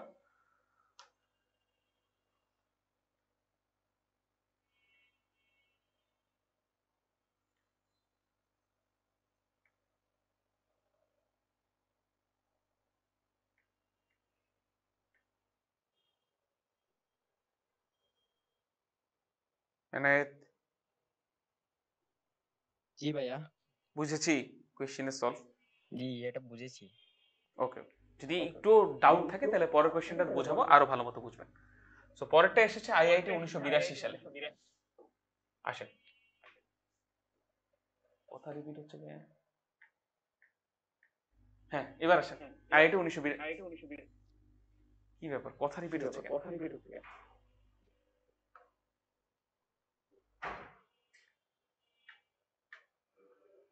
হ্যালো হ্যালো, আচ্ছা এবার আশা করি রিপিট হবে না। আইআইটি 1982 সালে কি প্রশ্ন ভাই? ভলিউম ভার্সেস টেম্পারেচার একটা গ্রাফ, এই বরাবর ভলিউম, এই বরাবর টেম্পারেচার। বলেছে এই গ্রাফের সব বিন্দুতেই হচ্ছে প্রেসারের মান P3, এই গ্রাফের সব বিন্দুতেই প্রেসারের মান P2, এই গ্রাফের সব বিন্দুতেই প্রেসারের মান P1, অর্থাৎ এগুলো এক একটা সমচাপীয় গ্রাফ। আগে যেমন সমষ্ণ রেখা পেয়েছিলাম, এবার সমচাপীয় পেয়েছি। বলেছে প্রেসারের ক্রম বলো। সো আমরা এখান থেকে ডেফিনেটলি ভলিউম আর টেম্পারেচার ক্রম জানতাম, কিন্তু প্রেসারের ক্রম কিভাবে বের করবো ভাই? ওই একটাই সিস্টেম, একটা রেখা টেনে দিবেন, একটা রেখা টেনে দিবেন। সো রেখা টেনে দেওয়ার ফলে যেটা হলো সেটা হচ্ছে আপনি এই যে এই চলক বরাবর, এই যে এই বরাবর যে চলকটা আছে সেটাকে আপনি কনস্ট্যান্ট করে ফেললেন। সো টেম্পারেচার হয়ে গেল কনস্ট্যান্ট। এবার উপরে যান, এখানে যে টেম্পারেচার পাবেন এখানেও সেম টেম্পারেচার পাবেন, এখানেও সেম, এখানেও সেম, কিন্তু এখানে যে ভলিউম পাবেন সেটা হবে V1, এইখানে যে ভলিউম পাবেন সেটা পাবেন V2, এইখানে যে ভলিউম পাবেন সেটা পাবেন V3, কিন্তু টেম্পারেচার তিন জায়গাতেই সেম পাবে।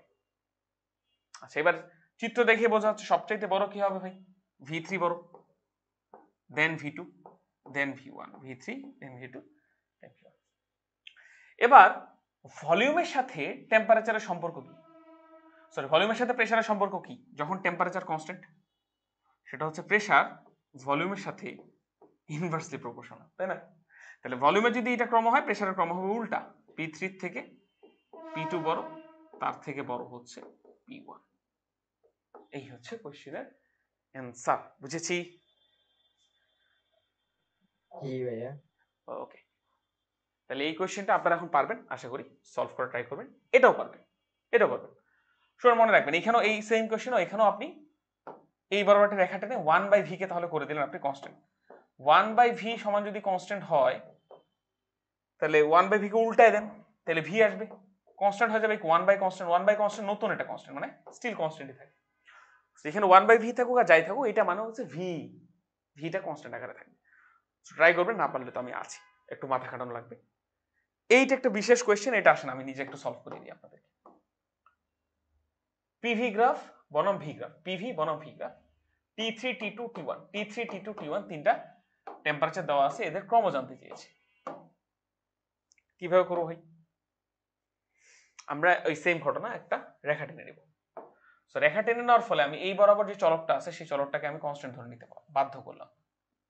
সো ভলিউম কনস্ট্যান্ট, এইখানে যে ভলিউম পাবেন এখানেও সেই সেম ভলিউম পাবেন, এখানেও সেম, এখানেও সেম। তাহলে এই ভলিউমে যদি আমি প্রেসার লিখি, তাহলে এখানে যেহেতু ভলিউম তিন জায়গাতে সেম হবে, তাহলে এই বরাবর পি ভির মানটা কি হবে ভাই? P1V হবে। এখানে পাবো হচ্ছে P2V, এখানে পাবো P3V। যেহেতু ভি সব জায়গায় কনস্ট্যান্ট, এই জন্য V1 V2 V3 লিখি না, P1V P2V P3V। এবার আসেন, আমি এদের চিত্র দেখে বুঝতে পারছি সবচেয়ে বড় P3V, দেন P2V, দেন P1V। ওকে, VV কাটাকাটি, তাহলে বলা যায় P3 সবচেয়ে বড়, দেন P2, দেন P1। এই হচ্ছে ঘটনা, P3 সবচেয়ে বড়, দেন P2, দেন P1। আচ্ছা, কিন্তু আমাদের কাছে জানতে চেয়েছে কার সম্পর্ক ভাই? টেম্পারেচারের সম্পর্ক। এবার আমাকে বলেন, ভলিউম যখন কনস্ট্যান্ট থাকবে তখন টেম্পারেচার আর প্রেসার পরস্পর সমানুপাতিক, ডেফিনেটলি গেলুসের সূত্র। তাহলে প্রেসারের যে ক্রম সেটাই হবে টেম্পারেচারের ক্রম, T3 greater than T2 greater than T1, এই হবে অ্যান্সার। বলুন ভাই, বুঝতে পেরেছি নাকি পারিনি? জি ভাইয়া বুঝেছি। খুবই ভালো জিনিস। এবার আইআইটি 2002 এর একটা কোয়েশ্চেন, খুবই টাফ, খুবই টাফ, অ্যাডভান্স একটা কোয়েশ্চেন। বাংলাদেশের পার্সপেক্টিভে এত টাফ কোয়েশ্চেন আসার সম্ভাবনা নাই। সো আপনি চাইলে এই কোয়েশ্চেনটা স্কিপ করতে পারেন আপনারা, যেহেতু অ্যাডমিশন টেস্টেও এত টাফ কোয়েশ্চেন আসবে না। বাট হ্যাঁ, যদি যেহেতু আমি গ্রাফ অনেক ভালো মতো পড়িয়েছি আপনাদেরকে, তাইলে একটা ট্রাই দিতে পারেন। সো কি কোয়েশ্চেনটা বলেছে আমি আপনাকে সলভ করার নিয়মটা শিখিয়ে দিয়ে আসি। বলেছে ভাইয়া ধ্রুব তাপমাত্রায়, ধ্রুব তাপমাত্রায় একটি আদর্শ গ্যাসের, আদর্শ গ্যাস মানেই হচ্ছে পিভি সমান এনআরটি, আদর্শ গ্যাসের জন্য বিটা সমান -1/v dv/dp বনাম প্রেসার এর গ্রাফ নিচের কোনটি? বিটা বনাম পি এর গ্রাফ নিচের কোনটি? সো ব্যাপারটা বুঝুন, ব্যাপারটা খুবই সুন্দর একটা জিনিস। আমি আপনাকে নিয়মটা শিখিয়ে দিয়ে আসি।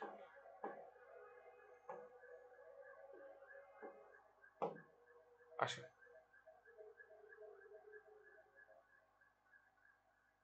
আচ্ছা, সো আমাদেরকে জানতে চেয়েছি কার মান, কার গ্রাফ ভাই? বিটা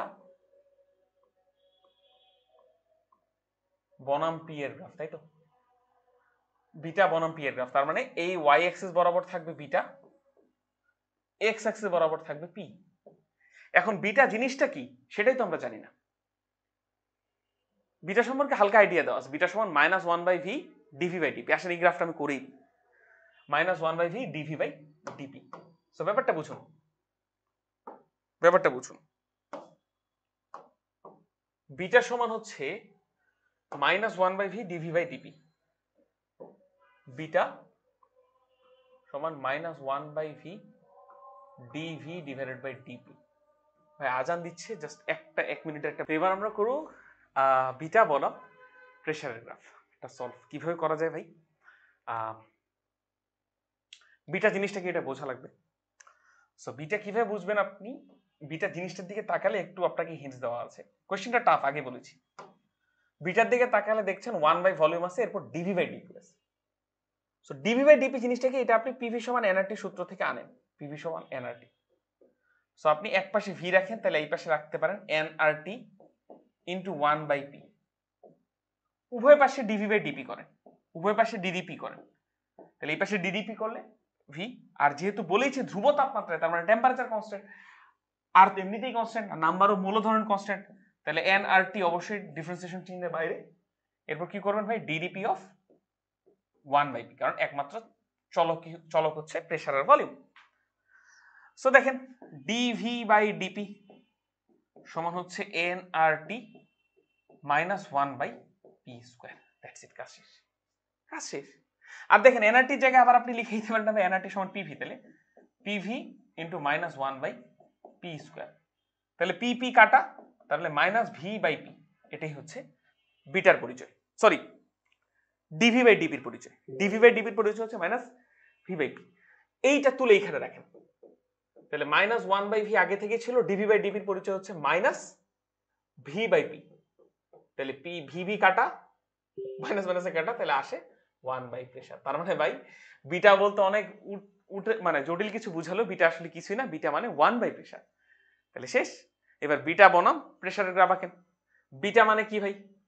বিটা মানে 1/p, বিটা মানে 1/p আর পি এর গ্রাফ কি? বিটা এবং পি এর একটা সূত্র লিখেন। সো বিটা ইনটু পি যদি আপনি করেন, তাহলে গুণ করলে আসবে কত? 1। বিটা আছে y, p আছে x, xy গুণ অবস্থা থাকলে xy 1 একটা কনস্ট্যান্ট, xy k লেখা আছে। গ্রাফটা হবে এরকম আয়তাকার অধিবৃত্ত। এই হচ্ছে গ্রাফের সিম্পল জিনিস।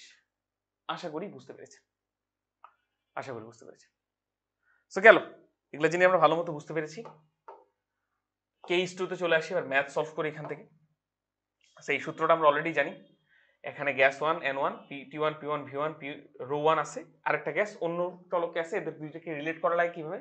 p1 v1 by n1 t1, ওর পাশে হচ্ছে p2 v2 by n2 t2, এগুলো ইকুয়াল হবে। সো এই অনুযায়ী আপনি ম্যাথ করতে পারবেন। আসলে একটা খুবই সুন্দর ম্যাথ, যেটা বোর্ডেও আসে অনেক বেশি। এটা ম্যাথ সলভ করবো এখন আমি।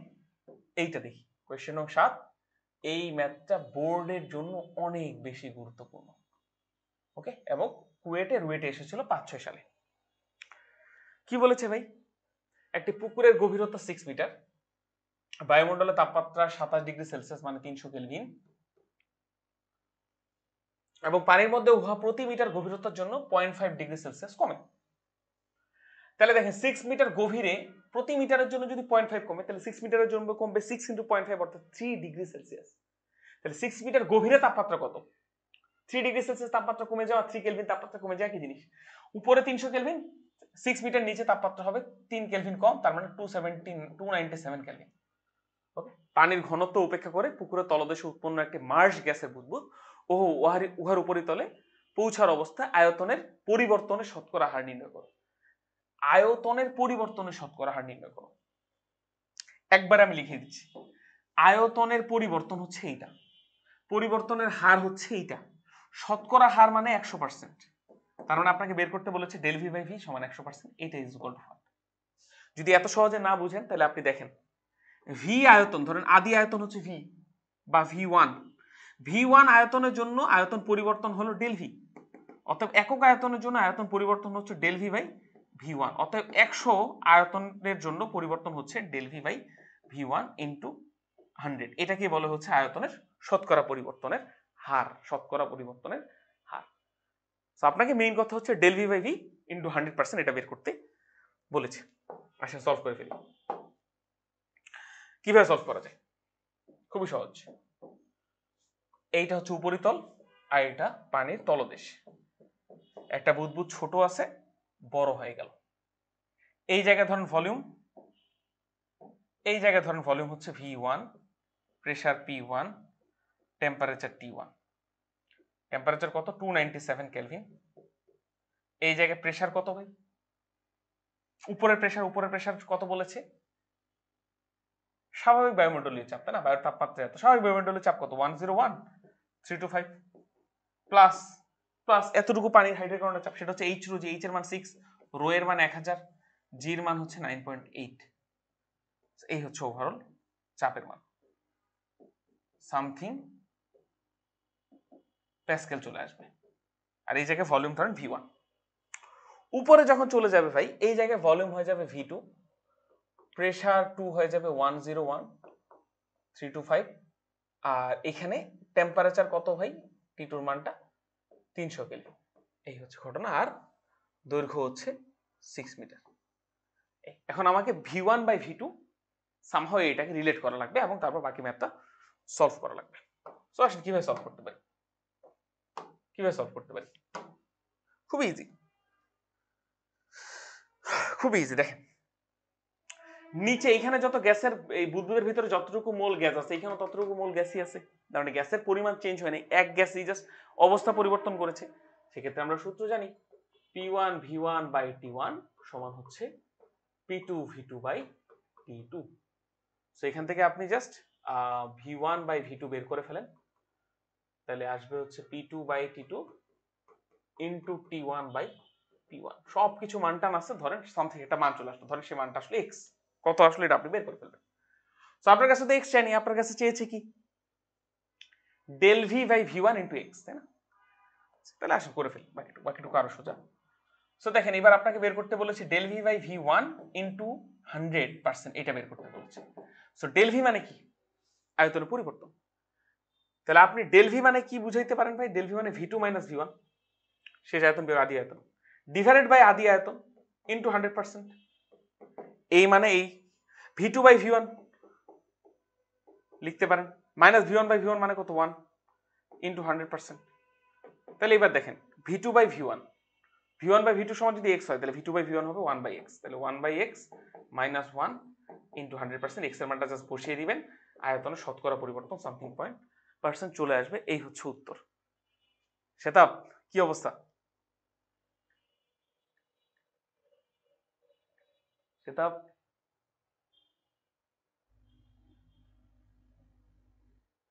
সেটাপ শুনতে পাচ্ছেন?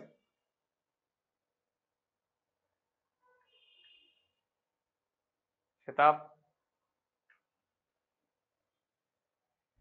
আচ্ছা, সো এই হচ্ছে ওভারঅল আমরা ম্যাথটা সলভ করলাম। এগুলো রেকর্ডেড ভিডিও আকারে আপনাদের কাছে যাবে আশা করছি। এই কোয়েশ্চেন আমাদের লাগবে না, এই কোয়েশ্চেন আমাদের লাগবে না, এই দুটো কোয়েশ্চেন দরকার নেই, এগুলো কেমিস্ট্রি রিলেটেড প্রশ্ন চলে আসে। এইটা করব আমরা, গ্যাসের শুষ্ক চাপ, গ্যাসের শুষ্ক চাপ। আসেন, কি বলেছে ভাই, নাইট্রোজেন হাইড্রোজেন সহ বেশ কিছু গ্যাসকে পানির উপরের তল থেকে সংগ্রহ করা হয়, এই কারণে গ্যাসের সাথে বাষ্প মিশে গ্যাসটি আর্দ্র হয়ে যায়। তো চিত্র আছে দেখেন, ধরুন এখানে কিছু রিয়েক্ট করছে, রিয়েক্ট করার ফলে ধরেন কিছু গ্যাস এই পাইপ দিয়ে আসলো, এই পাইপ দিয়ে এসে পানির মধ্য দিয়ে গিয়ে গিয়ে এই যে বুদবুদগুলি হচ্ছে গ্যাস, ফাইনালি এসে এই জায়গাটাতে এসে জমা হয়। তো এই যে পানির মধ্য দিয়ে এসে যে ওখানে জমা হয়, এই কারণে গ্যাসের সাথে কিছু বুদবুদও চলে আসে। বুদবুদটাকে ধরে নেই ব্লু কালার দিয়ে দেখাচ্ছি। ওকে, এই হচ্ছে ঘটনা। তো এইখানে গ্যাস শুধু কি একাই পাওয়া যায় না, উত্তর হচ্ছে বাষ্প পাওয়া যায়। তো এখানে আমরা যদি কোনো চাপ মাপক যন্ত্র দিয়ে একটা চাপ পরিমাপ করি, সেই চাপটা কার পাওয়া যাবে, শুধু গ্যাসের না, বাষ্পেরও। ওই চাপটা যদি এরকম হয়, ধরেন ওই চাপটা এরকম হলো মিজার্ড চাপ বা পরিমাপকৃত চাপ, মিজার্ড প্রেসার, সেটাকে আমরা নাম দিতে পারি পি ময়েস্ট, অর্থাৎ আর্দ্র চাপ। এটা অ্যাকচুয়ালি কার কার চাপের যোগফল ভাই, গ্যাসটা অ্যাকচুয়ালি লাল কালারের যে গ্যাসটা আছে সেই গ্যাসের চাপ, পি ড্রাই গ্যাসের চাপ প্লাস পি ভেপারের চাপ, তাই না, পি ভেপারের চাপ। এখন এই ধরনের যে কোনো এরকম ম্যাথে আপনাকে ময়েস্ট চাপের দেওয়া থাকবে, যে কোনো একটা কোনো একটা এক্সপেরিমেন্টের উপর থেকে গ্যাস কালেক্ট করা হয়েছে, সেখানে গ্যাসের আর্দ্র চাপটা হচ্ছে এত দেওয়া থাকবে, এবং ওই দিনের তাপমাত্রা বলা থাকবে, আর যে কোনো দিনের তাপমাত্রার সাথে ভেপার প্রেসারটা রিলেটেড। সো ভেপার প্রেসারটাও দেওয়া থাকবে, যে এত তাপমাত্রা ওই দিন ভেপার প্রেসার এত। সো এই দুটো বিয়োগ করে আপনি জাস্ট ড্রাই গ্যাসের চাপটা বের করে নেবেন, কারণ আমরা যত ম্যাথ করেছি সব জায়গায় আমরা শুধুমাত্র একটা গ্যাসের চাপই হিসাব করতাম, যে কোনো একটা গ্যাসের আংশিক চাপ। তো এটাই হচ্ছে এখানে এই গ্যাসটার আংশিক চাপ। এই ড্রাই চাপ নিয়ে আপনি বাকি বয়েল, চার্লস গেরুসাক বা আদর্শ গ্যাসের সমীকরণে ইউজ করে যে কোনো কিছু বের করতে পারবেন। তো আসলে একটা ম্যাথ দেখি, আমি জাস্ট ম্যাথটা আপনাদেরকে ধরিয়ে দিব কিভাবে সলভ করবেন। সেটা কি আছেন ক্লাসে?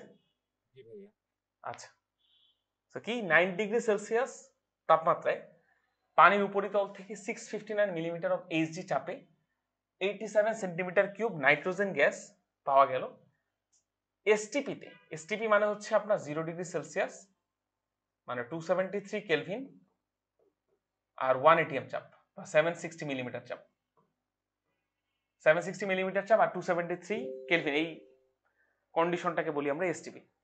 এসটিপিতে নাইট্রোজেন গ্যাসের আয়তন কত? এখন আপনি বলতে পারেন ভাই এসটিপিতে নাইট্রোজেন গ্যাসের আয়তন তো 22.4 লিটার। উত্তর হচ্ছে এসটিপিতে নাইট্রোজেন গ্যাসের আয়তন 22.4 লিটার, 1 মোলের। এখানে তো বলা হয়নি 1 মোল, তো 22.4 লিটার আমরা বলবো না। আসেন, আমাদেরকে বের করে দেখা লাগবে এই কন্ডিশনে নাইট্রোজেন গ্যাসের চাপ আয়তন কত। সো দেখেন 9 ডিগ্রি সেলসিয়াস তাপমাত্রায় পানির উপরিতল থেকে এত চাপে গ্যাস সংগ্রহ করা হয়েছে, নাইট্রোজেন গ্যাস।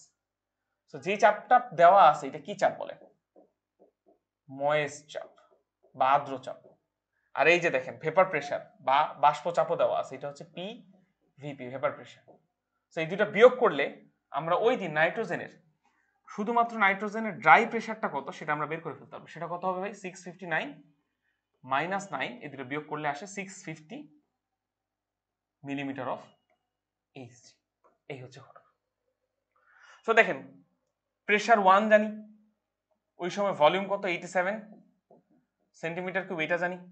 9 ডিগ্রি সেলসিয়াস মানে কত ভাই, টেম্পারেচার 9 ডিগ্রি সেলসিয়াস মানে কত, 282 কেলভিন। এই হচ্ছে ঘটনা, সেগুলো জানি। পরবর্তীতে গ্যাসটাকে কোথায় নিয়ে যাওয়া হয়েছে ভাই, P2 760 মিলিমিটার চাপে। তখন গ্যাসের তাপমাত্রা কত ভাই, 273 কেলভিন। তখন গ্যাসের আয়তন কত হবে, V2 মানটা কত হবে, ইজিলি বের করা যায়, কারণ আমরা একই গ্যাসকে জাস্ট এক কন্ডিশন থেকে আরেক কন্ডিশনে নিয়ে এসেছি। তার মানে কোন সূত্র অ্যাপ্লাই করব, P1 V1 বাই T1 সমান P2 V2 বাই T2। কত সোজা, P1 V1 বাই T1 সমান হচ্ছে P2 V2 বাই T2। এখান থেকে জাস্ট কোনোভাবে আপনি V2 ভ্যালুটা বের করবেন, যদি সেন্টিমিটার কিউব এই পাশে রাখেন ও পাশে সেন্টিমিটার কিউবই অ্যান্সার পাবেন। এই হচ্ছে অ্যান্সার, পারবো? জি ভাই। ওকে। সো এই ধরনের ম্যাথ কখনো আমি আসতে দেখিনি পরীক্ষায়। তারপরে যেহেতু আমরা কোনো টপিকই বাদ দিচ্ছি না, এই কারণে এই ম্যাথটা করে ফেলা। সো এরপরে চলে আসে আদর্শ গ্যাসের গতিতত্ত্ব। এইটা আমি খুব সুন্দরভাবে আপনাদেরকে এখন পড়িয়ে দিব। আদর্শ গ্যাসের গতিতত্ত্ব, এটার আজকে প্রতিপাদনটা ভালো মতো শিখে ফেলবো। আদর্শ গ্যাসের গতিতত্ত্বের প্রতিপাদন বলতে আমি বুঝাচ্ছি পিভি সমান 1/3 mc², এই সূত্রটা কোত্থেকে আসে, সূত্রটা কি অ্যাকচুয়ালি কিভাবে আসে, এগুলো প্রতিপাদনটা আমাদের শেখা লাগবে। কারণ আপনি বলতে পারেন ভাই প্রতিপাদন না শিখলে কি হবে না? উত্তর হচ্ছে হ্যাঁ, বোর্ড পরীক্ষা পর্যন্ত চার্জ চালাতে পারেন, বাট অ্যাডমিশনে যদি একটু টাফ কোয়েশ্চেন আসে তখন আর পারবেন না। আমি আইআইটির একটা অ্যাডভান্সড কোয়েশ্চেন দেখাবো এই অধ্যায়, এই সূত্র রিলেটেডই, যেটা আপনি প্রতিপাদন না করলে পারতেন না। তো আসুন প্রতিপাদনটা শিখি। সো দেখতে পাচ্ছেন একটা কন্টেনারে গ্যাস আছে, কন্টেনারে গ্যাস আছে, গ্যাসের মলিকিউলটা প্রত্যেকটা মলিকিউলে ভর কত হবে ভাই? m1 m2 নাকি সবারই ভর m? ছোট হাতের m। সবারই ভর স্মল m। কারণ কি? আদর্শ গ্যাসে আমরা ধরে নিই প্রত্যেকটা মলিকিউল আইডেন্টিক্যাল বা সদৃশ, এদের ভর আকার আকৃতি সব সেম, তাহলে সবারই ভর m, কিন্তু সবার আবার বেগ আলাদা, v1 v2 v3 v4 v5। এবং এই বেগটা কি কনস্ট্যান্ট নাকি কন্টিনিউয়াসলি চেঞ্জ হয় বলুন? চেঞ্জ। কন্টিনিউয়াসলি চেঞ্জ হয়। সো ব্যাপারটা বুঝেন, এতগুলা মলিকিউল আমরা যদি কন্টিনিউয়াসলি এদের বেগটা যেহেতু চেঞ্জ হচ্ছে, তাহলে ডেফিনেটলি আমাদের এদের এতগুলা মলিকিউল যেহেতু আমাদের এদের একটা অ্যাভারেজ বেগ নিয়ে কাজ করলে ভালো হতো। আর আমরা এতগুলা মলিকিউল প্রত্যেকটা আলাদা আলাদা বেগ নিয়ে ডিল করতে পারবো না, সো একটা অ্যাভারেজ বেগ নিয়ে কাজ করলে ভালো হতো। অ্যাভারেজ বেগ নিয়ে কাজ করতে গিয়ে যেটা দেখলাম সেটা হচ্ছে এরকম, যে ধরেন এরকম পাচ্ছি যে কোনো একটা মলিকিউল, কথার কথা জাস্ট, কোনো একটা মলিকিউল এই দিকে যাচ্ছে 4 মিটার পার সেকেন্ড বেগে, আরেকটা মলিকিউল অপর দিকে যাচ্ছে 4 মিটার পার সেকেন্ড বেগে। তাহলে এই দুইটা মলিকিউলে বলেন তো ভাই গড় বেগ কত হবে? গড় বেগ মানে দিক সহ, একটা হচ্ছে +4 একটার বেগ, আরেকটার বেগ -4। +4 + -4 ডিভাইডেড বাই 2, গড় বেগ কত? 0। সো এইরকম করে, এটা তো জাস্ট দুইটা পার্টিকেলের কথা বললাম, গ্যাসে তো কোটি কোটি পার্টিকেল। সো এরকম দেখাই যায় প্রত্যেকটা বেগের বিপরীত বেগ পাওয়া যায়। সো ওভারঅল দেখা যায় যে গড় বেগের ভ্যালুটা চলে আসে হচ্ছে 0। তাহলে আমরা গড় বেগ নিয়ে কাজ করতে পারছি না, তাহলে আমাদের কাজ করা উচিত, গড় তো বেগ আমাদের লাগবেই, কারণ এতগুলো বেগ নিয়ে আমরা কাজ করবো না। এবং আমরা এখানে যে গড় বেগ বের করবো সেটারও উত্তর আমি প্রথম ক্লাসে দিয়েছিলাম, যে স্ট্যাটিস্টিক্স এমন একটা টুল যেটা যত বেশি ডাটা হবে তত বেশি অ্যাকুরেট অ্যান্সার দিবে। ধরেন এখানে তো মলিকিউলার একটা দুটা না, হাজার কোটি, শত কোটি মলিকিউল। তো যখন শত কোটি মলিকিউলের বেগের অ্যাভারেজ করবেন বা দ্রুতির অ্যাভারেজ করবেন, তখন এমন একটা দ্রুতি বের হবে যেই দ্রুতিটা প্রত্যেকটা দ্রুতির একদম নিয়ারেস্ট, মানে বলো যে একই দ্রুতি। এটাই বলছি, যখন কোটি কোটি ডাটা নিয়ে কাজ করেন তখন এটার অ্যান্সারটা খুবই নির্ভুল পাওয়া যায়। এই কারণে স্ট্যাটিস্টিক্স ইউজ করি আমরা আদর্শ গ্যাসে, কারণ এখানে কোটি কোটি মলিকিউল। সো গড় বেগ বের করে দেখলাম 0, তখন আমরা বের করার সিদ্ধান্ত নিলাম গড় দ্রুতি। এটা ছিল গড় বেগ। এবার আমরা কি বের করতে চাচ্ছি ভাই? গড় দ্রুতি। সো গড় দ্রুতি আমরা বের করতে গিয়ে দেখলাম যে একটা মান পেলাম। এখন দেখেন v1 v2 v3 v4 v5 এই মানগুলা কি এক মান নাকি কন্টিনিউয়াসলি চেঞ্জ হবে বলেন? কন্টিনিউয়াসলি চেঞ্জ হবে। একটা সেকেন্ড দাঁড়ান, আমি একটা আপনাকে দেখাই, সিমুলেশন দেখি।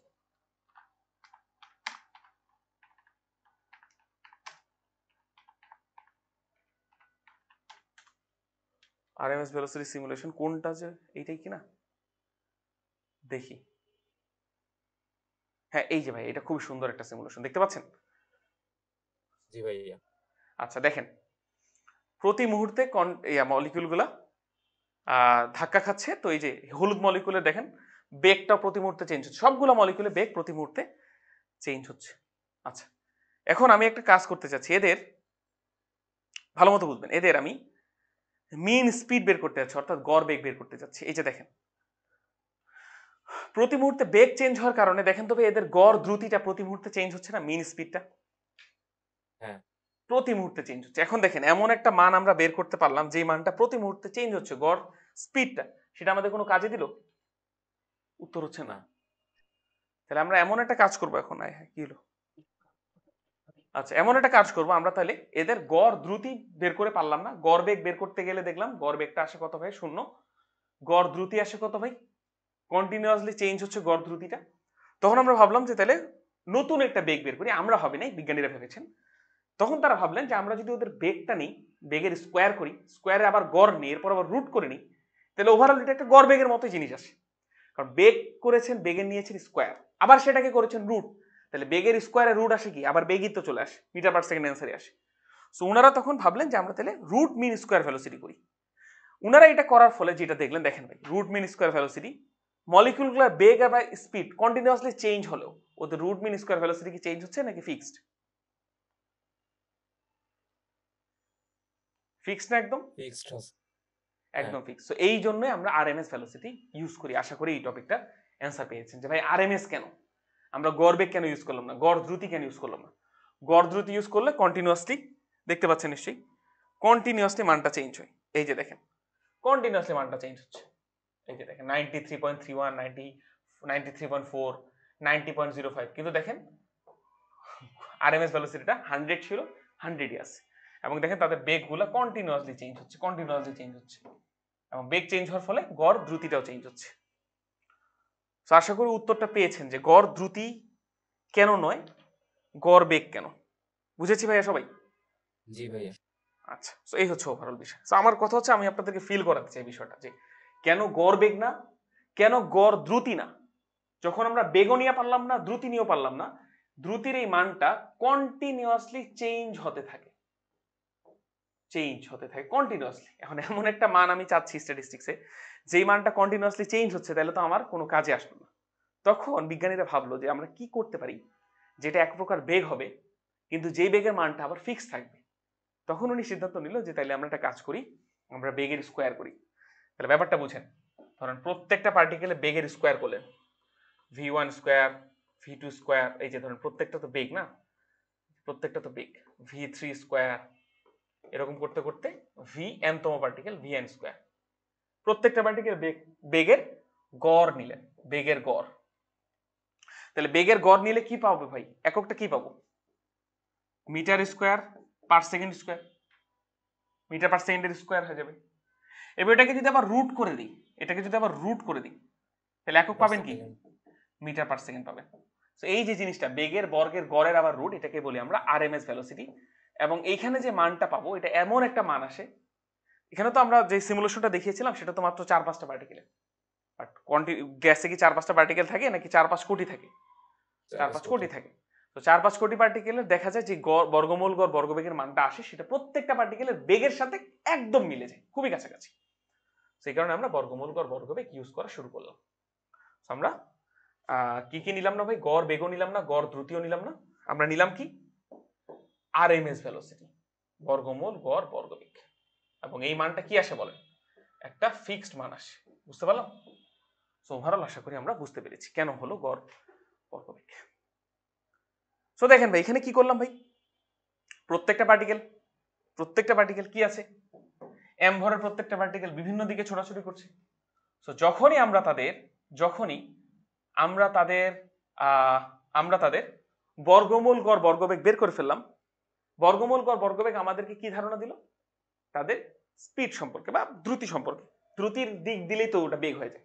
যাক, সো দেখেন প্রত্যেকটা particle v1 v2 v3 v4 v5 বিভিন্ন দিকে ছুটছে আলাদা আলাদা স্পিড নিয়ে।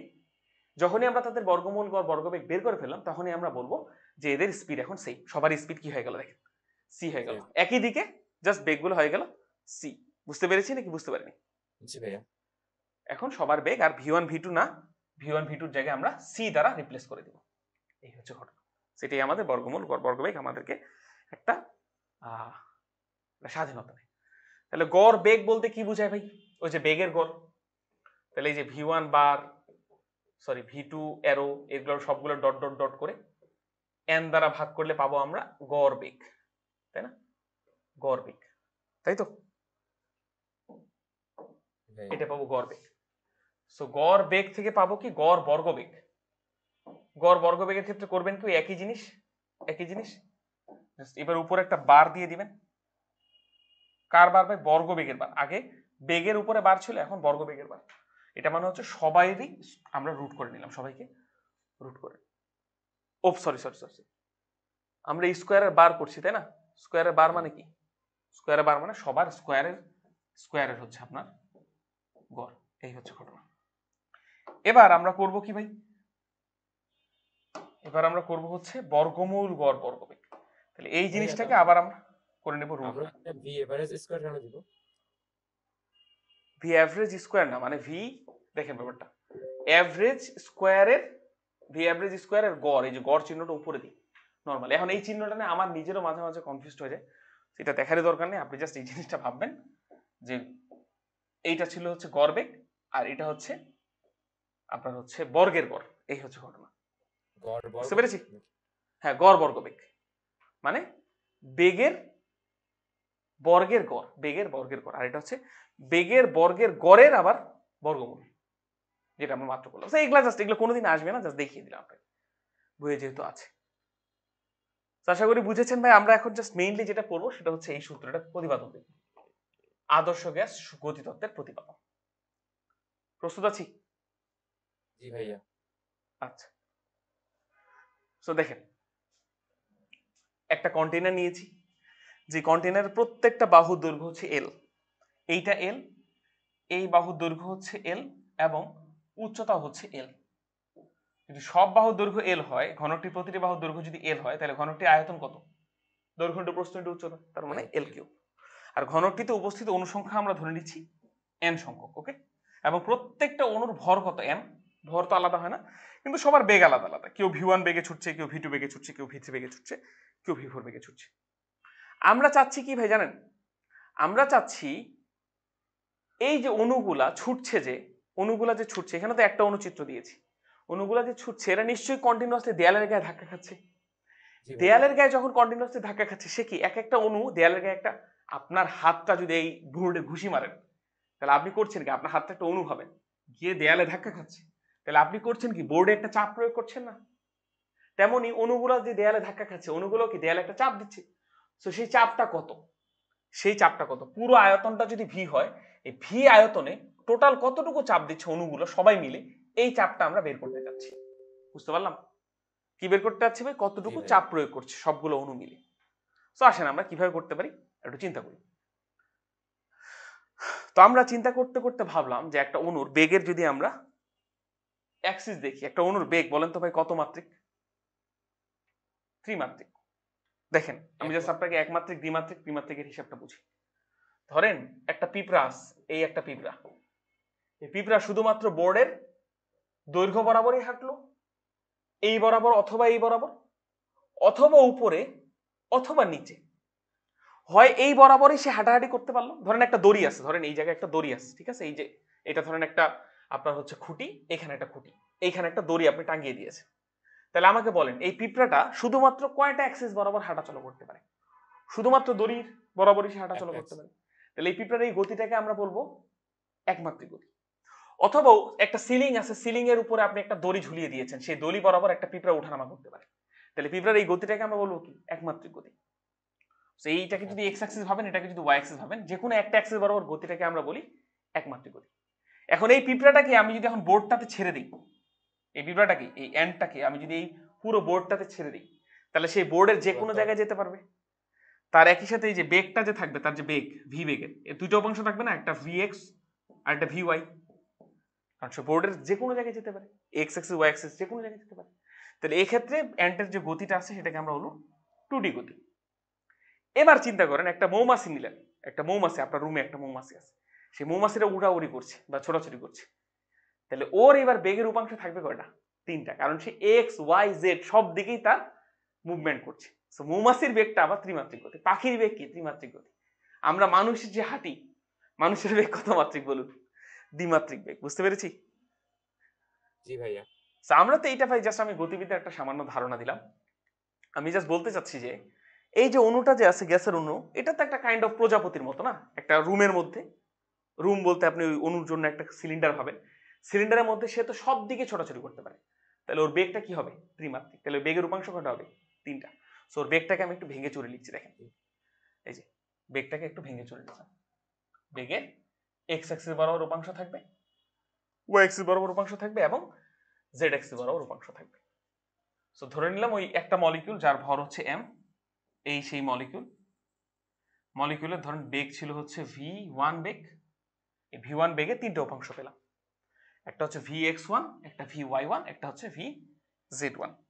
তাহলে আমি যদি ভেক্টর দিয়ে লিখতে চাই তাহলে এই v1 ভেক্টর সমান কি লিখতে পারি আমরা ভাই, vx1 i cap plus vy1 j cap plus vz1 k cap, বলা যায় এই জিনিসটা? জি ভাইয়া। আচ্ছা এবার দেখেন একটা অ্যাজাম্পশন আছে, অ্যাজাম্পশন মানে আমরা আদর্শ গ্যাসের যে স্বীকার্যগুলো ধরে নিয়েছি এক্সট্রা আরেকটা স্বীকার্য করব, এক্সট্রা আরেকটা স্বীকার্য করব। স্বীকার্যটা হচ্ছে আদর্শ গ্যাসের এই যে vx1, এই যে vy1, এই যে vz1 এটা হচ্ছে ভাই সমান। আদর্শ গ্যাসের ক্ষেত্রে ওর বেগের যে উপাংশগুলো আছে এরা ভাই সমান, vx1 vy1 vz1 এগুলো হচ্ছে সমান। তাহলে দেখেন ভাই তাহলে ঘটনাটা কি ঘটে দেখেন, আমি যখন ভেক্টরের মান বের করতে চাই, ভেক্টরের মান বের করতে চাই তখন কি লিখি ভাই, v1 সমান লিখতে পারি √vx1 square plus vy1 square plus vz1 square. নিশ্চয় ভেক্টরের কথা মনে আছে? তাহলে v1 স্কয়ার আমি যদি রুট না লিখি তাহলে লেখা যায় vx1 square plus vy1 square plus vz1 square, লেখা যায় না? আমার মনে যায় এখন এইটা এইটা এইটা তিনটে তো সমান, তাহলে v1 স্কয়ার সমান লেখা যাবে 3vx1 স্কয়ার, তাহলে শুধু vx1 স্কয়ার সমান লেখা যাবে নিশ্চয়ই v1 স্কয়ার ডিভাইডেড বাই 3। এই জিনিসটা আমাদের পরবর্তীতে খুব কাজে লাগবে, একটু দেখিয়ে রাখি। বলুন বুঝেছি? হ্যাঁ ভাইয়া। কিভাবে হলো বুঝেছি? তো আমি ভাইয়া। চাচ্ছিলাম কি ভাই, একটা মলিকিউল দেয়ালে কতটুকু চাপ প্রয়োগ করে সেটা বের করতে। দেয়ালে চাপ প্রয়োগ করবে কখন, যখন সে বেগ একটা সামথিং বেগে গিয়ে ধাক্কা খাবে। সো ওর বেগটা নিয়ে একটা অ্যানালাইসিস করছি এই কারণে। সো ওর বেগটা নিয়ে অ্যানালাইসিস করতে গিয়ে দেখলাম ওর বেগটা ত্রিমাত্রিক বেগ, সো তিনটা উপাংশ থাকবে। এখন এই বেগ v1 এর সাথে তিনটা উপাংশ সম্পর্ক হচ্ছে আমরা ভেক্টর অধ্যায় থেকে জানি, v ভেক্টর সমান vx1 i cap vy1 j cap vz1 k cap. তাহলে v ভেক্টরের মান হবে প্রত্যেকটার স্কয়ারের যোগফল, যেহেতু তিনটাই সমান আদর্শ গ্যাসের ক্ষেত্রে তাহলে v1 স্কয়ার সমান 3vx1 স্কয়ার, তাহলে vx1 স্কয়ার সমান v1 স্কয়ার বাই 3। এই হচ্ছে ঘটনা। এবার দেখেন ভাই পার্টিকেলটা তো ভাই অনেকগুলো ওয়ালেই ধাক্কা খেতে পারে, তাই না? অনেকগুলো ওয়ালেই ধাক্কা খেতে পারে। এখন আমি যদি একসাথে ভাই 6টা ওয়ালে কত পরিমাণ ধাক্কা খাচ্ছি এটা বের করতে চাই, আমার জন্য টাফ হয়ে যাবে। আমি যেটা করব সেটা হচ্ছে আমি সবগুলো ওয়ালে শুরুর দিকে তাকাবো না, আমি শুধুমাত্র এই ওয়ালের দিকে তাকাবো যে এই পার্টিকেলটা এই ওয়ালে এসে কতটুকু ধাক্কা দিচ্ছে। বুঝতে পেরেছি? একটা ওয়াল, একটা ওয়াল। তাহলে এই ওয়ালে ধাক্কা দেওয়ার জন্য এই পার্টিকেলের তো তিনটা বেগ আছে, একটা হচ্ছে vx1, একটা বুঝতেই পারছেন vy1, আর একটা কি ভাই এই দিক বরাবর vz1। তাহলে আমাকে বলুন তো এই দেয়ালে ধাক্কা খাওয়ার জন্য একমাত্র রেসপন্সিবল বেগের উপাংশ কোনটা? vx1 না? শুধুমাত্র vx1 বেগের কারণেই সেই ওয়ালে ধাক্কা খেতে চাইবে। সো আমি শুধুমাত্র vx1 উপাংশ নিয়েই কাজ করব, শুধুমাত্র এই ওয়াল নিয়েই কাজ করব, এবং ইভেন্চুয়ালি একটা ওয়ালে কতটুকু ফোর্স প্রয়োগ করি এটা যদি আমরা বের করতে পারি তাহলে 6টা ওয়ালে কতটুকু ফোর্স প্রয়োগ করবে এটাও বের করতে পারবো। একটা উপাংশের কারণে কতটুকু ফোর্স এটা যদি বের করতে পারি তাহলে তিনটা উপাংশ মিলে অর্থাৎ কম্বাইন এই বেগটার কারণে কতটুকু ফোর্স সেটা বের করতে পারবো। সো আমি গ্র্যাজুয়ালি আগাবো। বুঝতে পেরেছি? তো আসেন যে কাজটা করব সেটা হচ্ছে একটা ওয়ালে নিব। তো ধরেন এই সেই ওয়াল, মলিকিউলটার যার ভর হচ্ছে m, সে vx1 দ্রুতি নিয়ে এই ওয়ালে ধাক্কা খাবে। যেহেতু সংঘর্ষটা স্থিতিস্থাপক তাহলে সে একই দ্রুতি নিয়ে ফিরে আসবে, একই দ্রুতি নিয়ে ফিরে আসবে।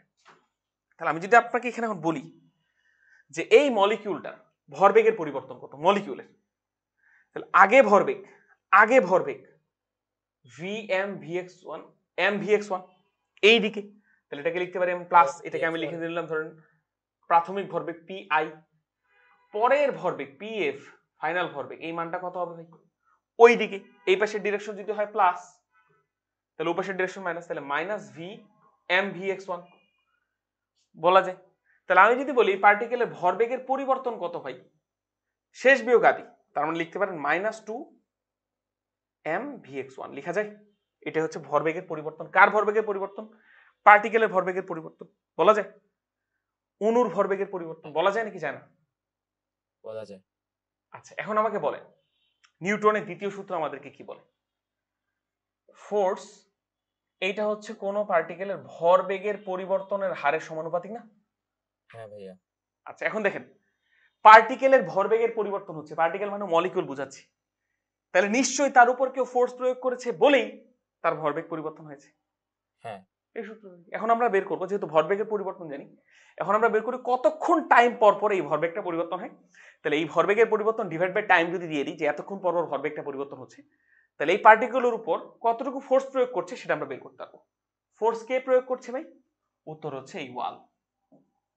কারণ দেখেন পার্টিকেল এসে ওয়ালে ধাক্কা খেলো, তাহলে পার্টিকেল ওয়ালে সংঘর্ষ করলো, নিউটনের তৃতীয় সূত্র বলে ওয়াল ও পার্টিকেলে একই ধাক্কা দিবে। আগে আমরা বের করি ওয়াল পার্টিকেলে কতটুকু ধাক্কা দিবে, এরপর নিউটনের তৃতীয় সূত্র অনুযায়ী বলে দিতে পারবো যে পার্টিকেলও তাহলে ওয়ালে ইকুয়াল এন্ড অপোজিট ফোর্স দিবে। এই হচ্ছে আমার মোটিভেশন, এই হচ্ছে আমার কাজ করার আর কি, মানে আজকের যে কাজ করার সেটা হচ্ছে টেন্ডেন্সি। বুঝতে পেরেছি? ভরবেগের পরিবর্তন আমরা বের করেছি পার্টিকেলের। এবার আসেন কত সময় পর পর এই পার্টিকেল ভরবেগের পরিবর্তন হয়।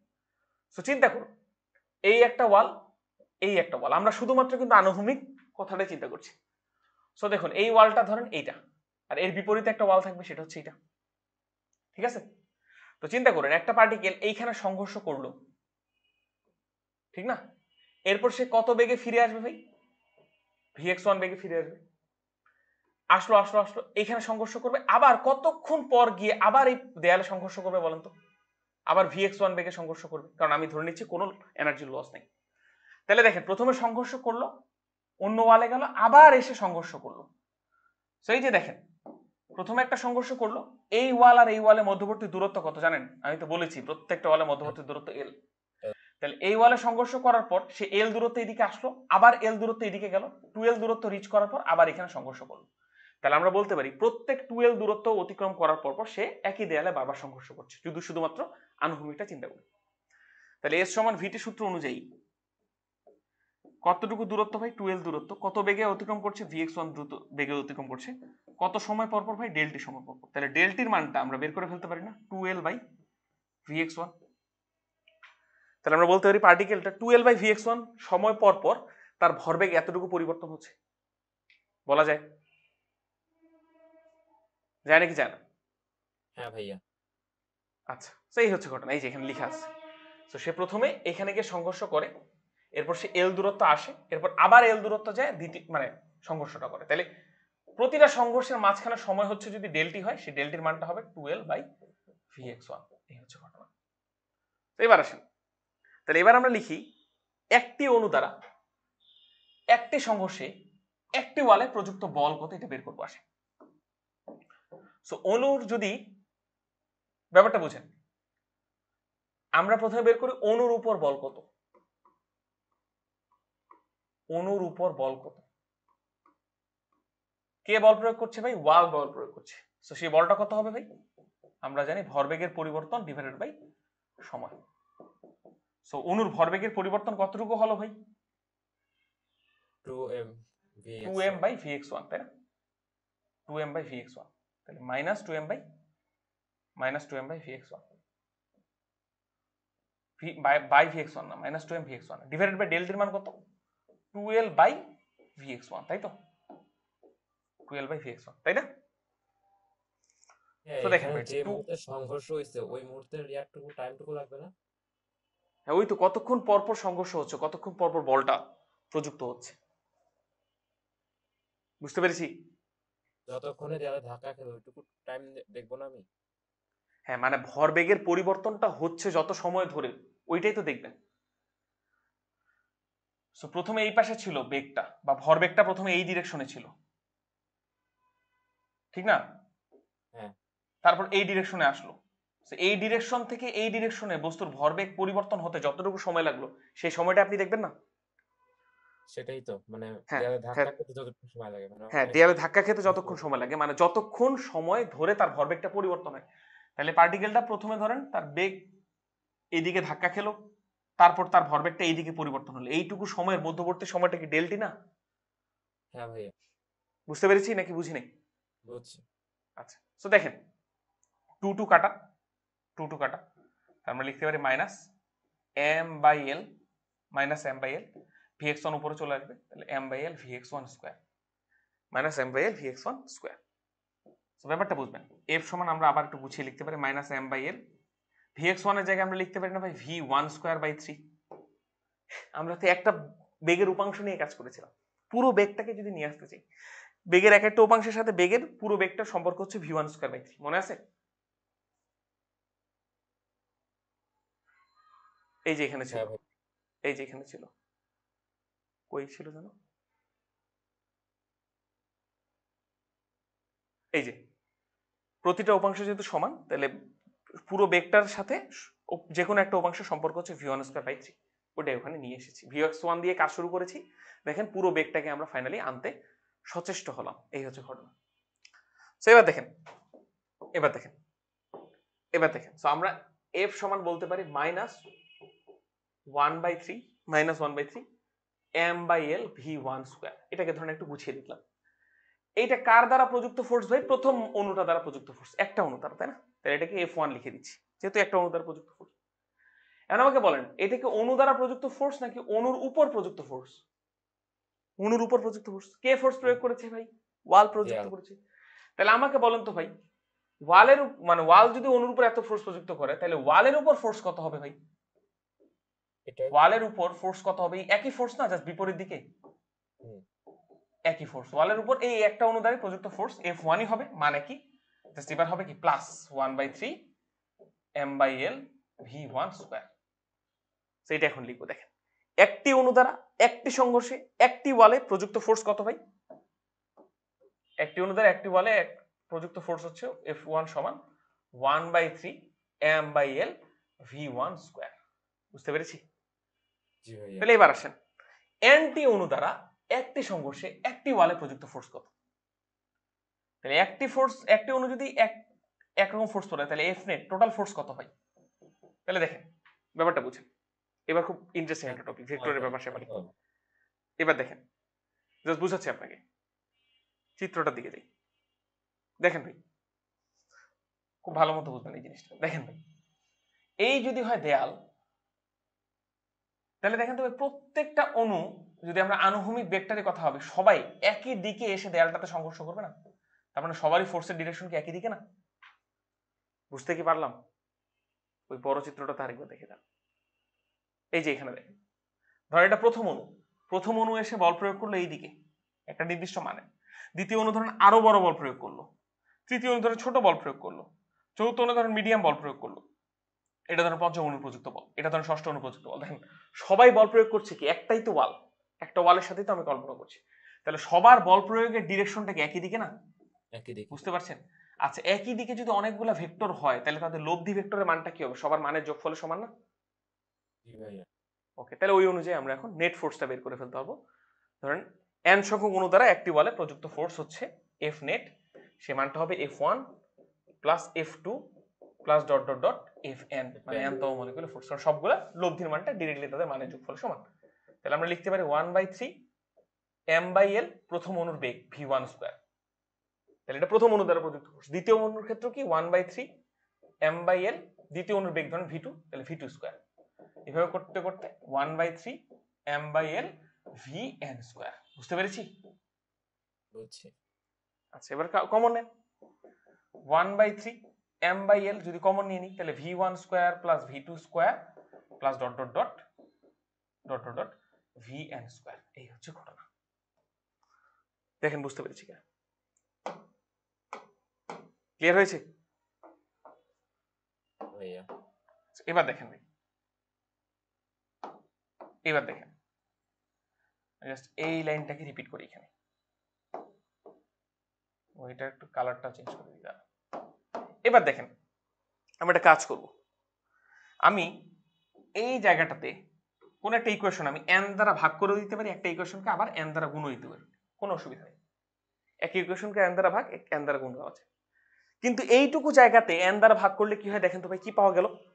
প্রত্যেকটা বেগের বর্গের গড় না? প্রত্যেকটা বেগের বর্গের গড়, প্রত্যেকটা বেগের বর্গের গড়।